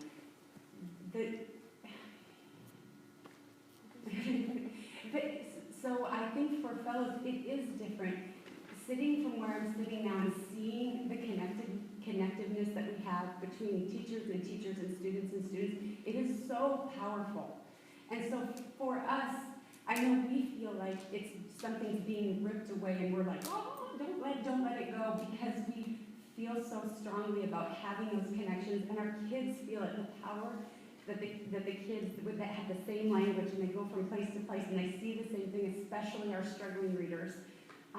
I think just take such ownership in their learning, and it's so great to see. And I'm speaking that from a teacher's perspective, and then I look at it from being in this district and growing up in this town, and I do feel very heartened by this and us coming together. And it's hard and it's bumpy, and it really is. But we're all here because we care so much about our kids. And and I appreciate everybody being here. And this is where we are. But I see as a district and being here, I feel like we are moving forward, even though this feels awful to us as a community because we feel like something's being pulled from us. I think we have to also see that we are moving forward, and these are good. I think the intentions of all the people here are to move our kids forward and to move our district forward. And I feel like we have to recognize that, because we just have to recognize those things. But I think something like coming to solutions now, I feel like you guys have done a really good job of kind of getting everybody on the same page, looking at all of our, where we are, how this all kind of came to be, because I feel like there's lots of questions that people have. But then how do we move forward? We're here, and we can talk about all night about, where we were, but how do we move this forward now?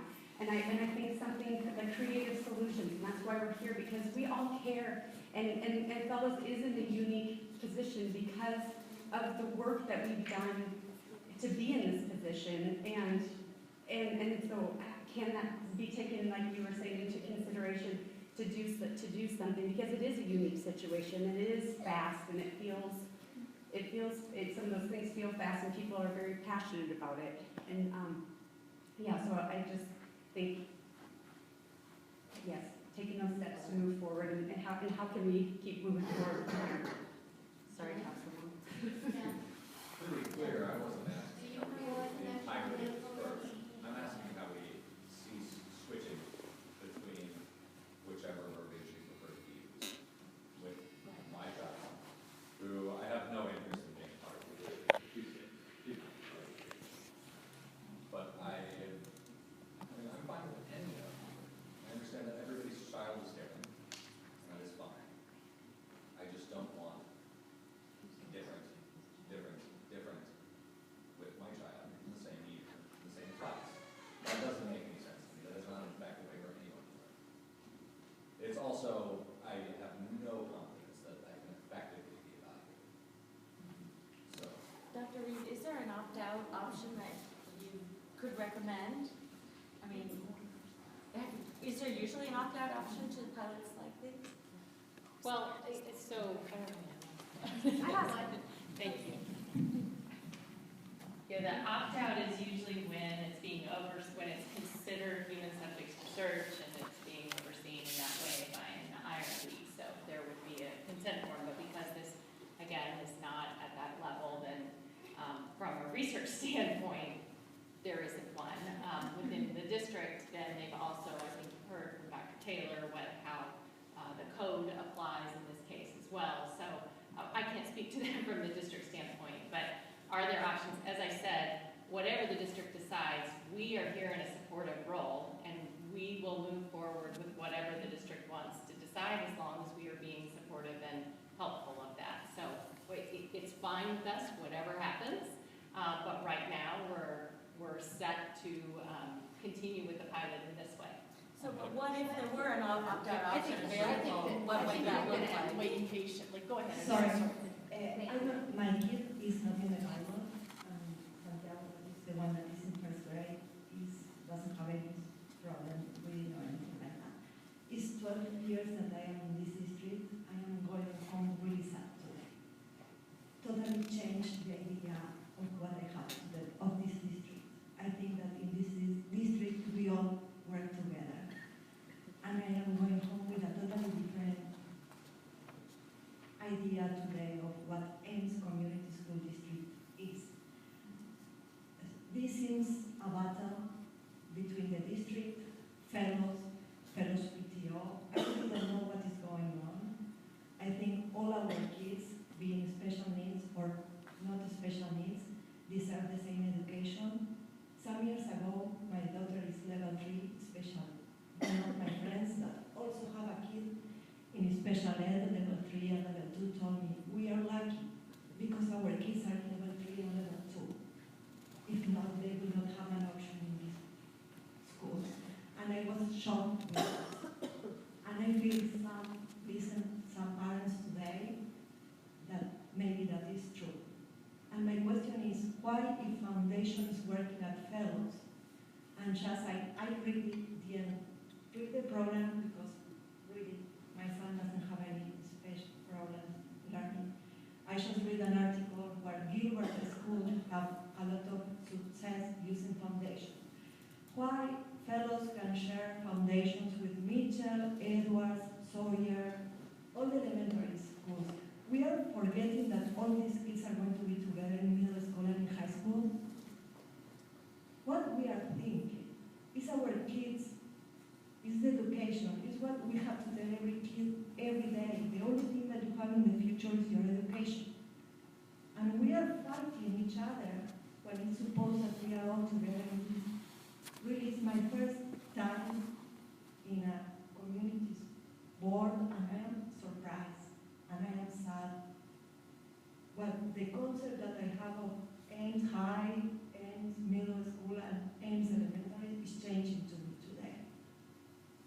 I bought a house 1 year ago, and I didn't want to go to Gilchrist because I always say, no, Ames is the best. I am going to stay in Ames. And I am saying, wow, what is going on here? These are our kids. We We need to be all together. I don't think it's a battle between fellows. It was other schools. My daughter went to meet her. She didn't went to fellows because fellows doesn't have a program for that. I wanted to make just 2 points as to what you're saying. The first point is our teachers are amazing in this district. We have really amazing instruction in Tier 1 instruction, Tiers 2 and 3, and especially we haven't had a chance to call out the teachers on the work study team, but their dedication and passion to this work as well has been so impressive to me, and I'm really proud of being a member of that team because I feel like they're just a great group of teachers that have really dug into the work, and I wanted to make sure we had that on record before we called the meeting to an end. The other point I wanted to make, which just slipped my mind, oh, I got it. Fellows is absolutely invested in foundations. They're so passionate about it, and you are obviously passionate about it as well. The thing we have to remember also is that there are teachers at the other elementaries that are equally invested in the work that they're doing and are seeing great success with what they're doing with their students. So I think we need to keep in mind that without doing a pilot and an investigation of materials and just purchasing foundations for everyone, that would be hard for those teachers too when they're invested in other materials that they're using. So this is not trying, from my perspective, not trying to discriminate against the amazing work that's been done at Fellows, but rather to try and honor and validate the work that everyone's doing and look for what's going to be the most profound and the best choice for all kids. But I really am proud of the work that the teachers are doing. I'm proud of the work that the teachers at Fellows have done. I mean, the way they dug into foundations is amazing. And I think that's true of a lot of our elementary teachers and the work that they do and the time that they invest. And I don't want that to get lost in this conversation either. And I too totally appreciate the work of the work study team and our teachers across the district. And I know how very hard it would be to take programs away, materials, resources away from anyone. But the fact of the matter is that the resources that are being used in other schools are not being considered in this pilot, right? They were ruled out. They were ruled out making sense of earlier. phonics and words their way. So I wonder with that, and this is like going 5 years back, to be honest, after this meeting has started, but several people have asked me, would it have been possible to use the rubric to choose a resource for our district? And you're looking at me. I don't know. I don't know the answer, and so I guess I'm asking, Dr. Ross, would you answer? Is that possible? Well, actually, that was one of the things that the word study team tried to.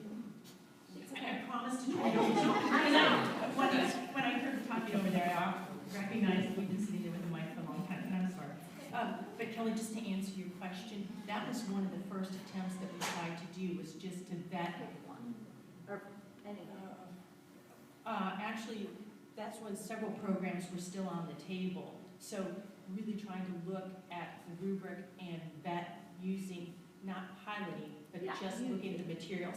And what it became quickly obvious that doing that, just looking at a product as opposed to using that product, just wasn't the most functional way to go about it. So because we were trying to expedite the process, because the teachers wanted something to use quickly, I mean, one of the early parts of early revisions in the whole, I'm going to still use the word pilot, so call the whole collective thing what it's, from the beginning till now, was to actually have something in teachers' hands to use by Christmas, by point of break. So that being said, all of a sudden people were going, but we don't know enough about the other programs, because to vet them with simply using a rubric, teachers wanted more hands-on experience with it. And I think that, the teachers in the room will say that's a whole lot better than trying to figure out the instructions without kids being there to respond to it. So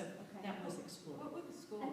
What were the scores for each of the programs? Don't know. It says that at 50, above 50, what out of Part of the problem was that not all teams got through all rubric scoring. So were there 4, were there 8 teams, Mary? My memory's failing. There were 8 teams total, but Before I hand that off, because I really want to honor my commitment to come back to you, but because not everybody got through it, the scores were not complete, and so we used it to guide the decision, because the numbers that we came up with meant that half the team did not actually get involved because they didn't get through the vetting process. And then Dr. This you passed out, but I think I missed. What is it and who got it? That's actually, Oh, it was posted on- it's on the Word Study Team blog, which Okay. if you're not familiar with that on our So website. it's available to everyone in the It public. absolutely if is. they go on the blog. Right, and it was posted, I think, On yesterday Facebook. sometime, and so, just to clarify that. Perfect. Next, okay. Well, I don't have a child at Fellows. I have a child at Sawyer, formerly at St. Cecilia, who was in the Success Program. I have 2 children who are dyslexic. And I really feel that I have to speak from a perspective of having dyslexic children, and that I spent a lot of time and effort to get their reading levels up through the Success Program that was available, that was part of the Ames Community School District that comes into St. Cecilia School, and now my child's at Sawyer. And even sent them to all the reading things over at Iowa State every summer, fall, all of that, nothing else. And so, of course, I delved into trying to research what would be best for dyslexics to learn reading, and of course I found what everybody knows here to be true. In the meantime, I have spent up to $750 a month on tutoring for 2 children, which I joke with my husband that I could be driving a Lexus, but anyways, that's beside the point. So I really feel like everything, where we're at today, I think is great. It's ugly, like what Jen said. It's awful. I wouldn't want my child to be probably part of the study. I wouldn't especially want to be at Fellows where you've had that program and then now everything's getting jumbled up. I understand, but I think from a perspective of the hope that this will take us to a place where we can serve more people, more children throughout the whole school district. And I know why we're doing it. It's so that everybody has the same material throughout the district. And I appreciate that. And I appreciate all the work that you've done and the time. And I know this has been difficult because we are going to stay on top of you until the very end. And if Foundations, and I don't want this to sound threatening at all, but if Foundations is not selected, I really hope that there is an answer for those of us who have students who are dyslexic, because while I can maybe sacrifice some things in my life to afford private tutoring, there are a lot of children who can't. And I saw that even at St. Cecilia. I saw that. My children were in school with other kids who had the same problem, but their parents did not have the resources to get them what they needed. And I really feel like there's just this gap. And it's not just Ames, it's all across the country, so we are not the only ones. But there's this huge gap for students with dyslexia. And I really feel like no matter what the outcome of this is, I really feel like that still needs to be addressed. And I actually appreciate that simply from the fact that we know that even if a child's not diagnosed with dyslexia, some children are going to have some dyslexic tendencies and or just some learning disabilities that need extra attention. So one of the things that I'm not sure that we have really hit upon today or tonight is the fact that a large part of what we have to make sure that we do, and it is actually a commitment that we've made already, just even through this process, is the professional development of our staff is essential, because a program in and of itself is not going to do the job if the teacher doesn't have strong instructional skills. And I think Jen would speak to that. I know that the CNI team would also add to that. So really, a kit, a box, a set of materials is not alone going to do the job. So the other commitment we made need to know that we're making is we're going to provide every teacher in our district high-quality professional learning so that they can then take it back to their classroom. We've also provided instructional coaches in each of our elementaries so that they have that in-classroom support, because unfortunately, you know, when you send your kids home early on Wednesdays, that's not enough time for our teachers to have the professional growth that they need to be able to go back in the classroom and then do it without some coaching. So we're trying to also layer in that professional learning so that your teachers have that. This is just related to the opting out question, and maybe Dr. Reid, you can answer this. If parents do want to opt out of this and the district lets them, particularly in fellows, at what point would it ruin the pilot? At what, you know, is there a number of kids, you know, would it, like if half a class dropped out, then would that have significant impact on the program, or is it one or two, it wouldn't matter so much? I mean, you know, just so that these parents have an option, but also it doesn't completely destroy the pilot that we're going to have to go through with. So it's kind of a tipping point question Yeah, that you're asking for. So you can answer it. It's a hard one, but you know, yeah, so because we came in as external evaluators, we didn't do a power analysis and determine, you know, all the numbers of everything. But I would say it's more of a question of what the district can handle, because if these kids are moving out of a class, they're moving into somebody else's class, and so those numbers are going up in the other classes. So I think it's more of a question of how the district handles it, and at what point it becomes not feasible to sustain this movement. I'm sorry, so the kid would have to move classes to opt out? Is that what, that was the question. Yeah, that was the question. I wasn't leaving out, but opting out or something. I was just kind of giving everybody a sort of an out if there was an out, but it didn't. Yeah. Could we talk about any opting out? I think what we're going to have to do. You've been waiting for a question. I'm sorry. Anyways, It kind of all goes. Yep. Probably don't even need this. Well, it kind of goes all together. I mean, this is really, to me, it sounds like it should be a couple of year project and study, in my opinion. It sounds like to actually get multiple teachers options or ability to look at all the different curriculums, see how they like it. Really shouldn't have been over a 1 year time period, especially with these kids having to go through that many changes. Is that, I mean, I understand the need for the teachers wanting something within a year. Does it make sense to say, okay, maybe we need to do this over a couple years? Could we still do the study where maybe multiple different classrooms each have their own curriculum, or instead of having one class go through 3 different types, do we still think that the data would be relevant or good enough to look at it from that standpoint? I think that was one of the things we talked about very early on, and it kind of got ruled out. But in my dreamland, I take a group of kids in kindergarten and I run them through a program all 3 years, and I do that across the district, and we see the effect of that long term.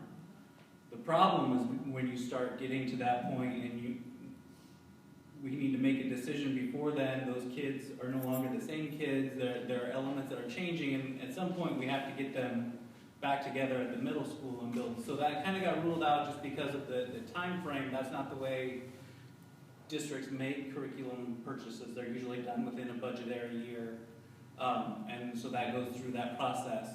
The idea of doing it a 3-year and just rotating it through buildings catches you in you've still got your kids switching programs, so we'd be back here next year where Fellows doesn't want to release the foundations at that point as opposed to wherever. We're still going to be at that point, and you're extending that process over a long term. So it's going to create some different problems, but it could be done. And I'm going to add to that just from a research standpoint, if you're looking for, do we have the ability to detect an effect on that? If we're assigning at the building level, you would need a whole lot more buildings than what you have in Ames. And so we're probably looking more at assigning at a classroom level or an individual student level, which still means that some of you would be in here saying, my kid got pulled out of foundations, or this class doesn't have foundations. So, and that's just from a research standpoint of what it would take to have confidence in the results. So how do you take out the noise when they go from one curriculum to the next, and then there's going to be that transition to know that, so each one's given a, you know, their due and, you Yep. know. Yeah, so we've got a counterbalance design that's counterbalanced within school and across grade, so that the teachers within a building are following a different sequence of the programs, and within a grade are following a different sequence of programs. And with the multiple testing points, we're controlling at each time point for the preceding time point, and then looking across, because it's counterbalanced, we'll kind of control a little bit of that noise, adding in also the fidelity to it, and the norms are such on the tower that we can also look at controlling for it at each time point. I don't think he's talking about the data, I think he's talking about noise with kids. Yeah. How do you adjust the kids between? Is that an accurate interpretation of your Well, I question? mean, I just look at it, okay, so now they learn one way, I mean, there's gonna be a certain time for them to transition, and they could, I mean, for this short of time period, I can imagine how difficult it will be for them to try to learn, and are you really getting accurate data back from the kids, because how do you look at that struggle? Are they not learning it, you know, one of the different programs because, you know, they're having a hard time adjusting, or is it just, do they truly not understand it? I mean, that's where I'm kind of thinking. Teacher having a problem. Right. Or is the teacher having a problem because the curriculum is new to her as well, or him, I don't know who else is in the building, sorry. is not sufficient. Yeah, so Right. the teacher data we have, that's part of the reason for the fidelity observations, which I know creates its own set of circumstances about people not wanting the recordings. Let's not even talk about that, let's figure out how, you know, how is the teacher learning how to do something that she's been teaching something else for the last 9 weeks, and then trying to learn something new enough that she can teach children in her classroom that we all know they love and support as much as they can. So how are they going to feel comfortable teaching something that they are just learning themselves? So there's two different questions that Yeah, I feel like I sorry. want to address. I'll start with yours because that's fresh in my mind. So as we mentioned, I think earlier, when the teachers move into a new set of materials, we have a half a day that's set up with a rep. During that time, they have an opportunity to have an overview of the materials, have some questions answered from the rep, and start to dig into it. It's not sufficient to be able to go in the next day and be completely masterful at this new set of materials. We acknowledge that.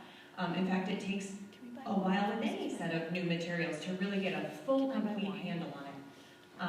And that's part of what we're measuring with the fidelity checks, is trying to see how quickly a teacher can pick it up and utilize it with fidelity, because that will impact the transition that we have. We have a lot of staff that move grades, that come in and transfer out. That's part of the piece of the puzzle that's important for us to know. We have some other pieces in place to support teachers. We know this is asking a lot of teachers. One of the other supports we have in place is we have weekly meetings that are options for teachers in the pilot to come in and visit with other teachers in those same materials. They're able to bounce ideas off each other, do some planning together, problem solve. We've had 2 of them so far. There's also a member from the CNI team present to answer any questions that are bigger than the materials, that have to do with, we've had a lot of questions about the video equipment, and we've changed a lot of batteries, but we've done a lot of, dealt with some of those types of questions as well. Dr. Ross mentioned instructional coaches. The instructional coaches are available to the teachers who are piloting in being able to have planning conversations and reflecting conversations on their instruction. And the co-teaching piece there? And then there are, instructional coaches are also assigned to a set of materials just as the teachers are, and they have opportunities to go in. One of their requirements is that they go in and teach a lesson from those set of materials in their building with one of the teachers in their building, so that's another layer of support. And then finally, we at the CNI team, we're trying to make ourselves super accessible to teachers. The first week or so, maybe a little less, when we first started the pilot, we had a lot of questions, and we went out to teachers in buildings and helped them upload and deal with the technology and upload some of their video and audio files, and tried to problem solve. We were on the phone some, so we're trying to make ourselves accessible and help them problem solve, so they don't feel like they're in it alone. And we encourage them to reach out with their questions and any support that we can provide for them. But it's a task. It's a challenge for teachers. And again, I'll reiterate how proud and impressed I have been to be working with these teachers because they are go-getters. They are maybe daunted by the challenge, but are so dedicated to your children and to the students in their classrooms that they're just doing everything they can to make it work. Then there was a question about transitioning from program to program and what that looks like for students. I just mentioned that transitioning from a set of materials to another set of materials to another set of materials is challenging for a teacher. Learning different instructional routines, that will take some time. Hopefully the supports we have in place will help. From a student perspective, I want to share a couple things that we considered in making sure that transition was a little easier. The first point I want to make has to do with the scope and sequence of each of the sets of materials. If you've read the research and looked into the research around foundational skills, the scope and sequence of those skills, the sequence in which those skills are taught and children learn them, is pretty consistent across the research. True? It's well known, the order of acquiring foundational skills. She's like my backup singer. That was perfect. You jumped right in on time. In addition to that, the rubric that we've been referencing also has several indicators that highlight that sequence within it, that will, in some of the indicators, actually name the skill that should start and then the skills that should follow. It's very explicit in these 100+ indicators that scope and sequence is following what the research has proven is the order to teach those skills in. The 3 programs that were selected, because not all of the programs we looked at and vetted had that scope and sequence, the 3 that we vetted did and do. So what you're going to find if you look at the scopes and sequence of each program is they're very similar. Are there a little differences? There's some tweaking here and there, but for the most part, they're very consistent. So from a student perspective, the teacher is guiding the students through that common scope and sequence. That order of skills that are being taught is not changing. It's remaining consistent. To that point, we're also guiding teachers with the help of the reps to not start the program on day 1, to not repeat instruction that's already happened, but to use the data that they have, the expertise and knowledge that they have for your children, and enter the program where the students are at within that scope and sequence. So again, from a student perspective, I'm marching along through this scope and sequence. I'm not going back and repeating things or jumping ahead unless the teacher feels that the data shows that's what should happen. For example, go back and reteach something that was missed. And that would happen regardless of what program, because that reteaching in tier 1. The point that Dr. Ross just made for the people out there is that reteaching, going back in the sequence of skills, would happen in any setting because of the multi-tiered system of supports that we are obligated to use here. So this is a quantitative or a qualitative study? Because based on what you just said, the data would be wildly inconsistent based on a teacher's individual preference for where they feel like the student should be picking up in the next program. I don't know that I understand the question from the data. Our point of data collection is more quantitative in nature. We're not doing any descriptive data. We're not evaluating their decision-making process for where they determine that a student should enter the program.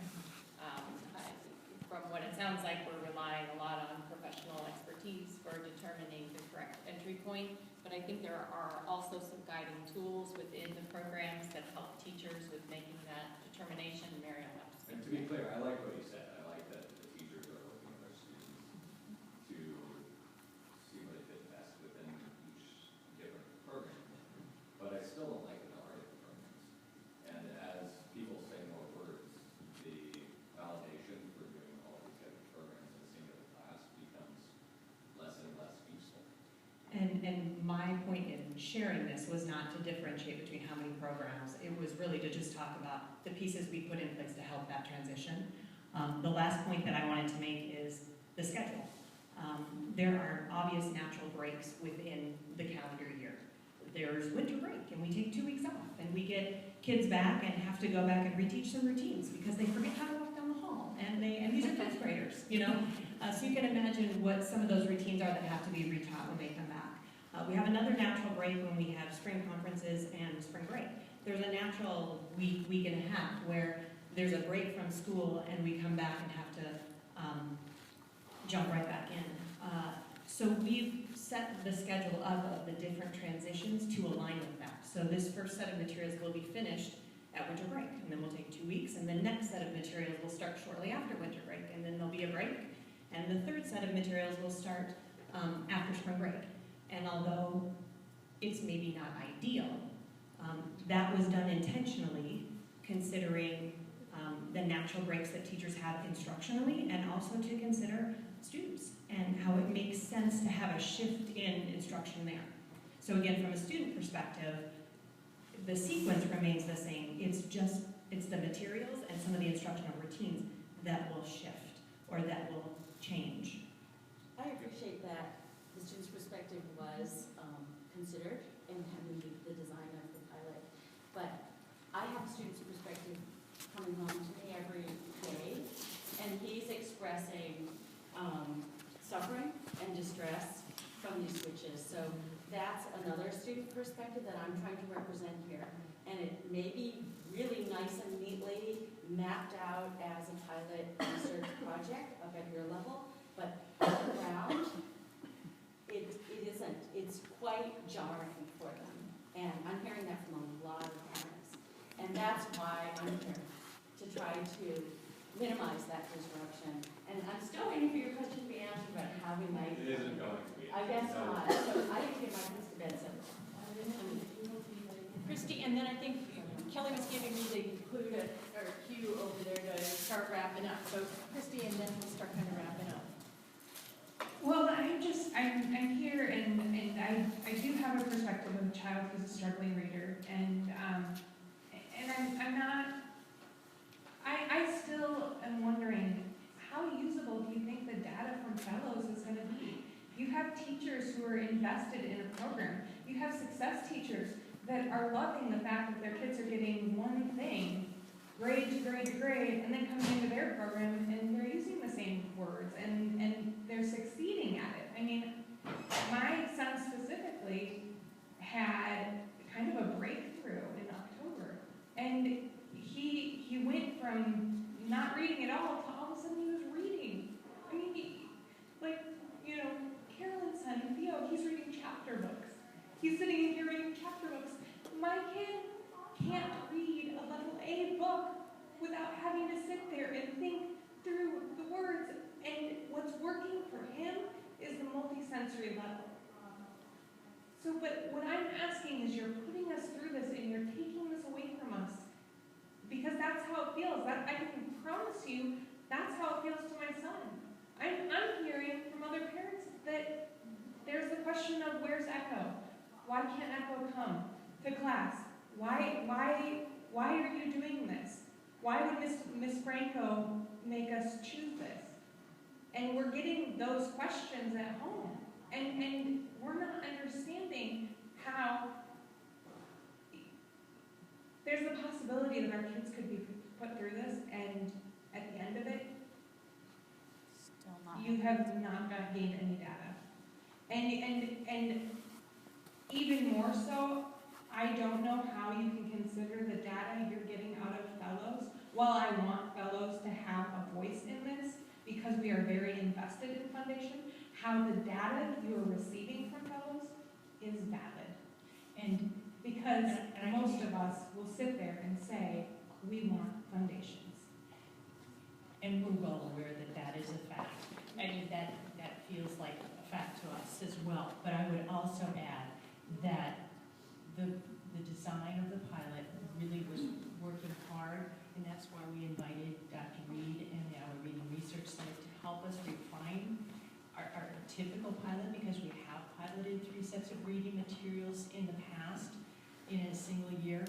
But I would tell you that because we had to refine this so much, because fellows had already invested in foundations, that we had to make some design changes and refine it to a point where we could have a very sensitive tool, which is the tower, right? Yeah, tower is the standardized measure, quick 5 screener is the informal measure. Thank you, I forgot about the second one. So that being said, we actually have to design to help rule out bias, because obviously, and bias usually in my world sounds pretty negative, and in fact, when you've got somebody who's already invested in the program, we had to try to rule out bias, and so we've done a lot of work in concert with the Iowa Reading Research Center to try to eliminate as much of that bias as possible. So to answer your question, Christy, we're trying to design the pilot in a way that we can take away as much bias because of the investment in foundations. And that's part of the reason, as Dr. Reed pointed out, we've got those random rotations of who's using what materials when to help with that, and there's several other factors. So consequently, just to kind of start wrapping up, I would tell you that because of all the efforts to design to avoid bias as much as possible, that it's not going to be possible tonight to redesign for opt-out options, to redesign for some of the things that we've talked about tonight. Instead, we're going to have conversations to see what those options are and get back. We're communicating through the Word Study Team blog, and if you're not familiar with that on the website, I'm not the best person in the room to tell you exactly where it is, but I believe it's under district, and if anybody else has it. It's right on the front page. It's right on the front page. Yeah. You can Thanks. just say update on Word Study Team blog. You just click on that and it'll take it.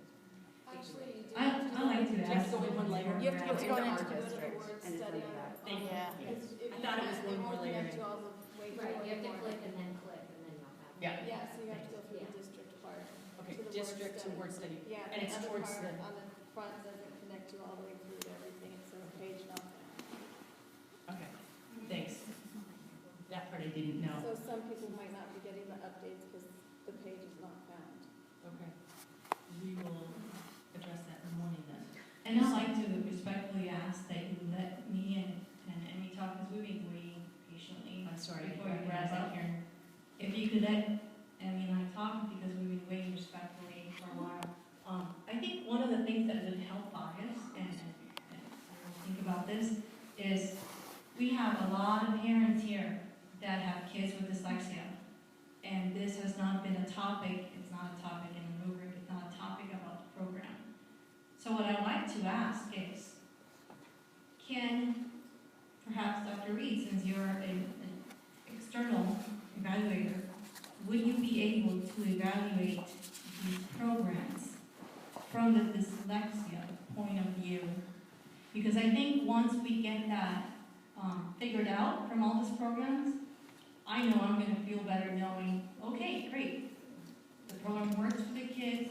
In general, obviously, it doesn't work. We know that there are some kids with dyslexia who are going to have tutoring, but I can tell you that my son, we were tutoring him 4 times a week, and I did not believe in foundations, I'll be honest with you. I called many districts out of state who swear by foundations, who have that program, and they will never change it from what they've told me. And then my son, after 4 months of foundations, we went from 4 tutoring sessions down to 2, and we ended up with maintenance tutoring, which is about once every other week, every 3 weeks or so. And I think once we get that reassurance and we could see the research that these other programs are great or better than foundations, I think you will see a lot of parents feeling a lot relaxed about it, but I think this is a component that's drastically missing, because when we look at the programs, when we research, and it says, we call the representatives, the local representatives, Beth Daniels and whoever the other person was, and they say to me, these programs are not designed for kids with dyslexia or learning disabilities. And actually, the representative told me, you need to look at a Wilton program for that, because this program will not suffice, will not help your child. So I think having a fair comparison of the programs with that in mind, I know it would help me. I don't know about the rest of you, but I feel, I see heads nodding, yes, I think we would all feel very comfortable. And adding that to the rubric, adding that to the votes or to the addition or whatever you want to call it, and external research. Thank you. So if you're looking for most of the quote unquote, right, programs that are designed for dyslexia have an Orton Gillingham base. They're referred to as OG, modified OG, Wilson, and of which Foundations is a part, is a modified OG program. And so none of the other programs are saying that they're specifically designed for dyslexia because they are not OG based. And so we could tell you right now that if you're looking for an OG based curriculum, or sorry, set of materials, then Foundations would be the only one of the three that are included in the pilot for that. If you're looking for a set of materials that could be implemented within Tier 1, where you make the assumption that students identified with dyslexia or characteristics of dyslexia would be also receiving a supplemental intervention that is more carefully tailored to their specific needs. So that, taking that aside, that would be removed from any child who has an identification of dyslexia. If you're looking for a set of materials at Tier 1, that would be for a general curriculum that would address still many of the same skills and components that we would want for students who are identified with dyslexia or at risk for it. I think it's possible that we could see that in other programs, and that's what I referred to earlier, is the research might not necessarily point to, you know, a specific research. So, and I do think many of those components are reflected in the rubric, but we could definitely take another look at the criteria within the rubric to ensure that those, understanding that it won't specify multisensory and some of the other things that are specific to OG and OG modified programs. But yeah, there's within the criteria. So yeah, we'd be happy to do that as part of the our application of the rubric that we will do for all the three sets of materials. Can we do that? Can the board need to- But we're not waiting. Can I respond for 1 second? In Iowa, we do not identify students to that level in The word though, here is the non-categorical, you can still say the word, and they can still hold it. I agree, but we're not going to have a tracker No, on the data to say these are the dyslexic kids. No, but the kids that are substantially deficient, the fast scoring will identify those kids. So if you're using fast appropriately, those kids are the ones that you want to be looking at. They may not be dyslexic, but they probably show the tendencies, and that is what FAST is about, to identify your kids at risk. So if you're, you know, so that will help with kids. So, And we also believe that low scores on our 2 screeners would be another indicator that would tend to lend itself to that way, but to specifically call it out, we're not going to be able to do that. no, but you could, those programs that Orton Gillingham based would help all kids, but specifically those kids that are struggling with. It's not necessarily identified as dyslexic, but they would definitely help. No, that's what I'm saying. I'm saying, let's find a fair comparison between all three programs that could help our kids succeed. Because when we came back in October, what I heard from a lot of parents that came and spoke. And you could listen to the meeting back on October 26th, was that the school system, the programs are failing our children. I don't want to hear that again. I don't want to be the parent that comes back and say, you're failing my kid again. Is there a way that we could compare the programs to see that these kids can be successful? And I think once we're able to do that, and that's why I was looking at Dr. Reed, I think once we're able to do that, and it's going to have to be a separate identification, obviously, but once we're able to do that, I think you're going to find a lot of parents that are going to feel much more comfortable and confident about whatever program. I will say my one hesitation, and we're happy to do it. As I said, my one hesitation is I don't want a whole bunch of parents upset because all of the work from all of the other teams got thrown out because our voice got a heavier weight. I mean, you've already talked about the weighting in here, which again, we did not design the weighting.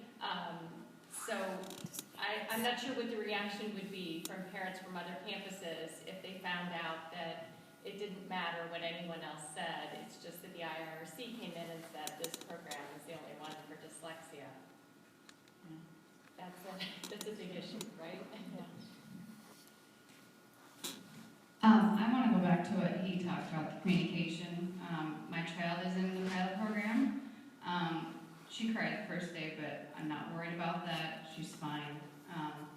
I'm more concerned about the communication. I feel like there was a huge lack of communication. I got, evidently, after conferences, there was a message sent to my inbox on Infinite Campus. I've never had a message not ping to my personal email. That one was not. So I didn't know this was happening until conferences, and our teacher sent a little blip that, hey, you should be aware this is happening, but that was supposed to come as a secondary communication after what came from Dr. Ross. So I have a feeling I get into Infinite Campus pretty regularly. I know there's a lot of parents that don't. I have a feeling there's a lot of parents that don't even know this is happening, and I think that's terrible.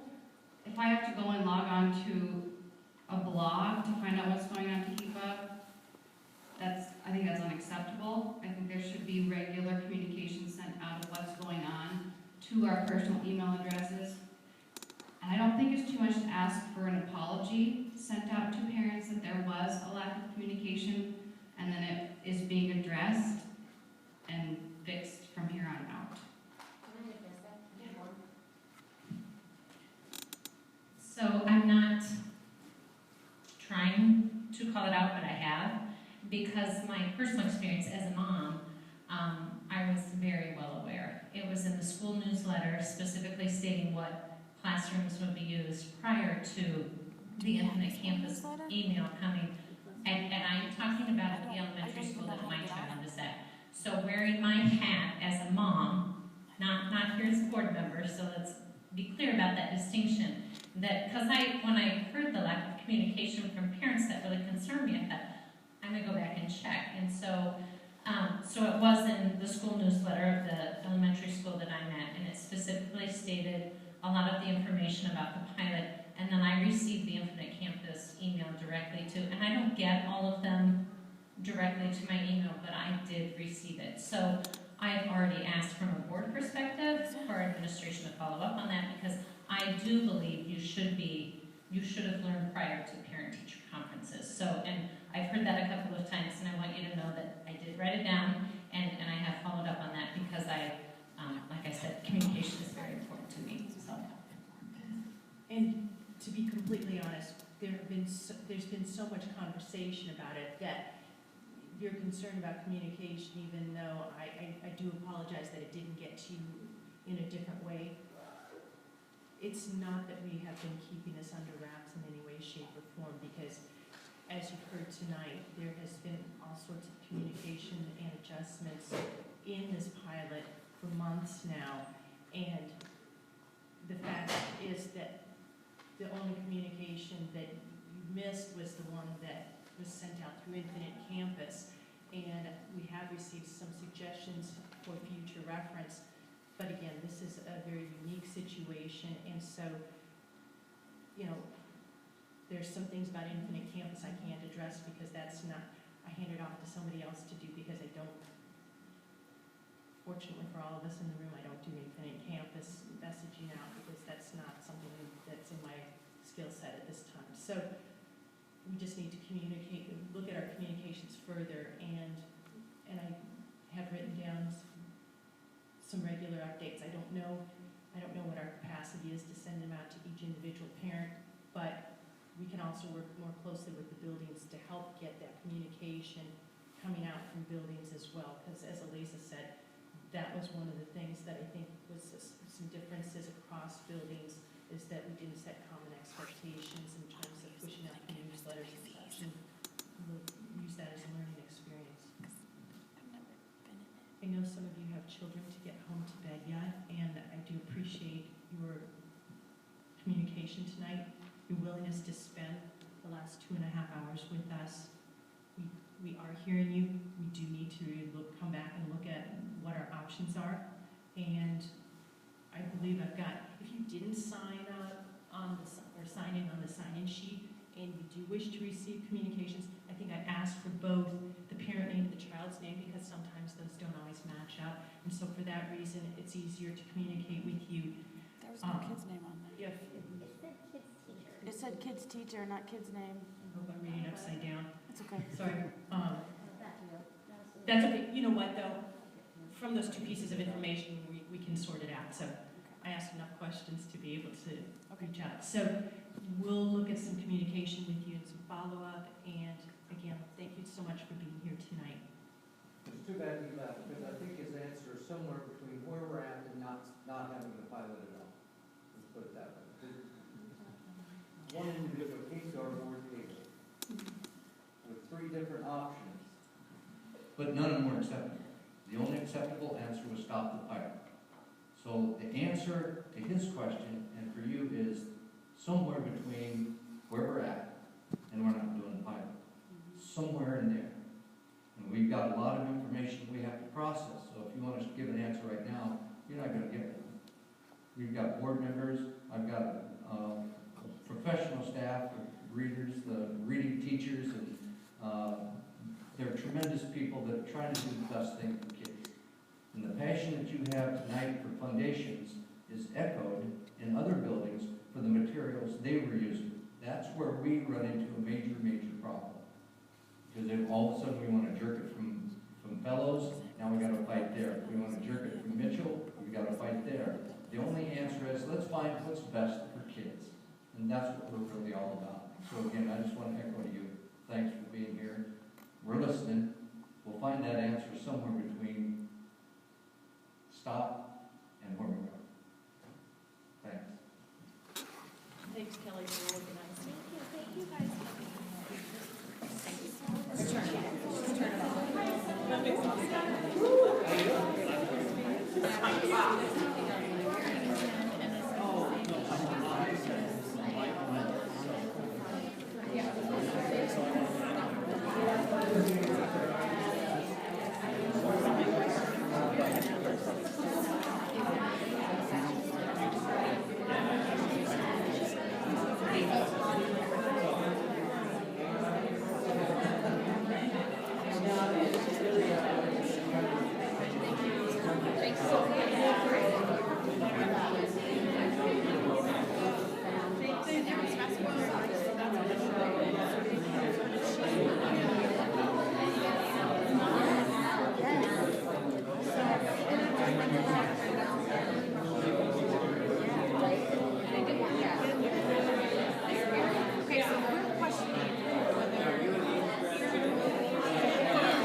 Because she's getting foundation from you.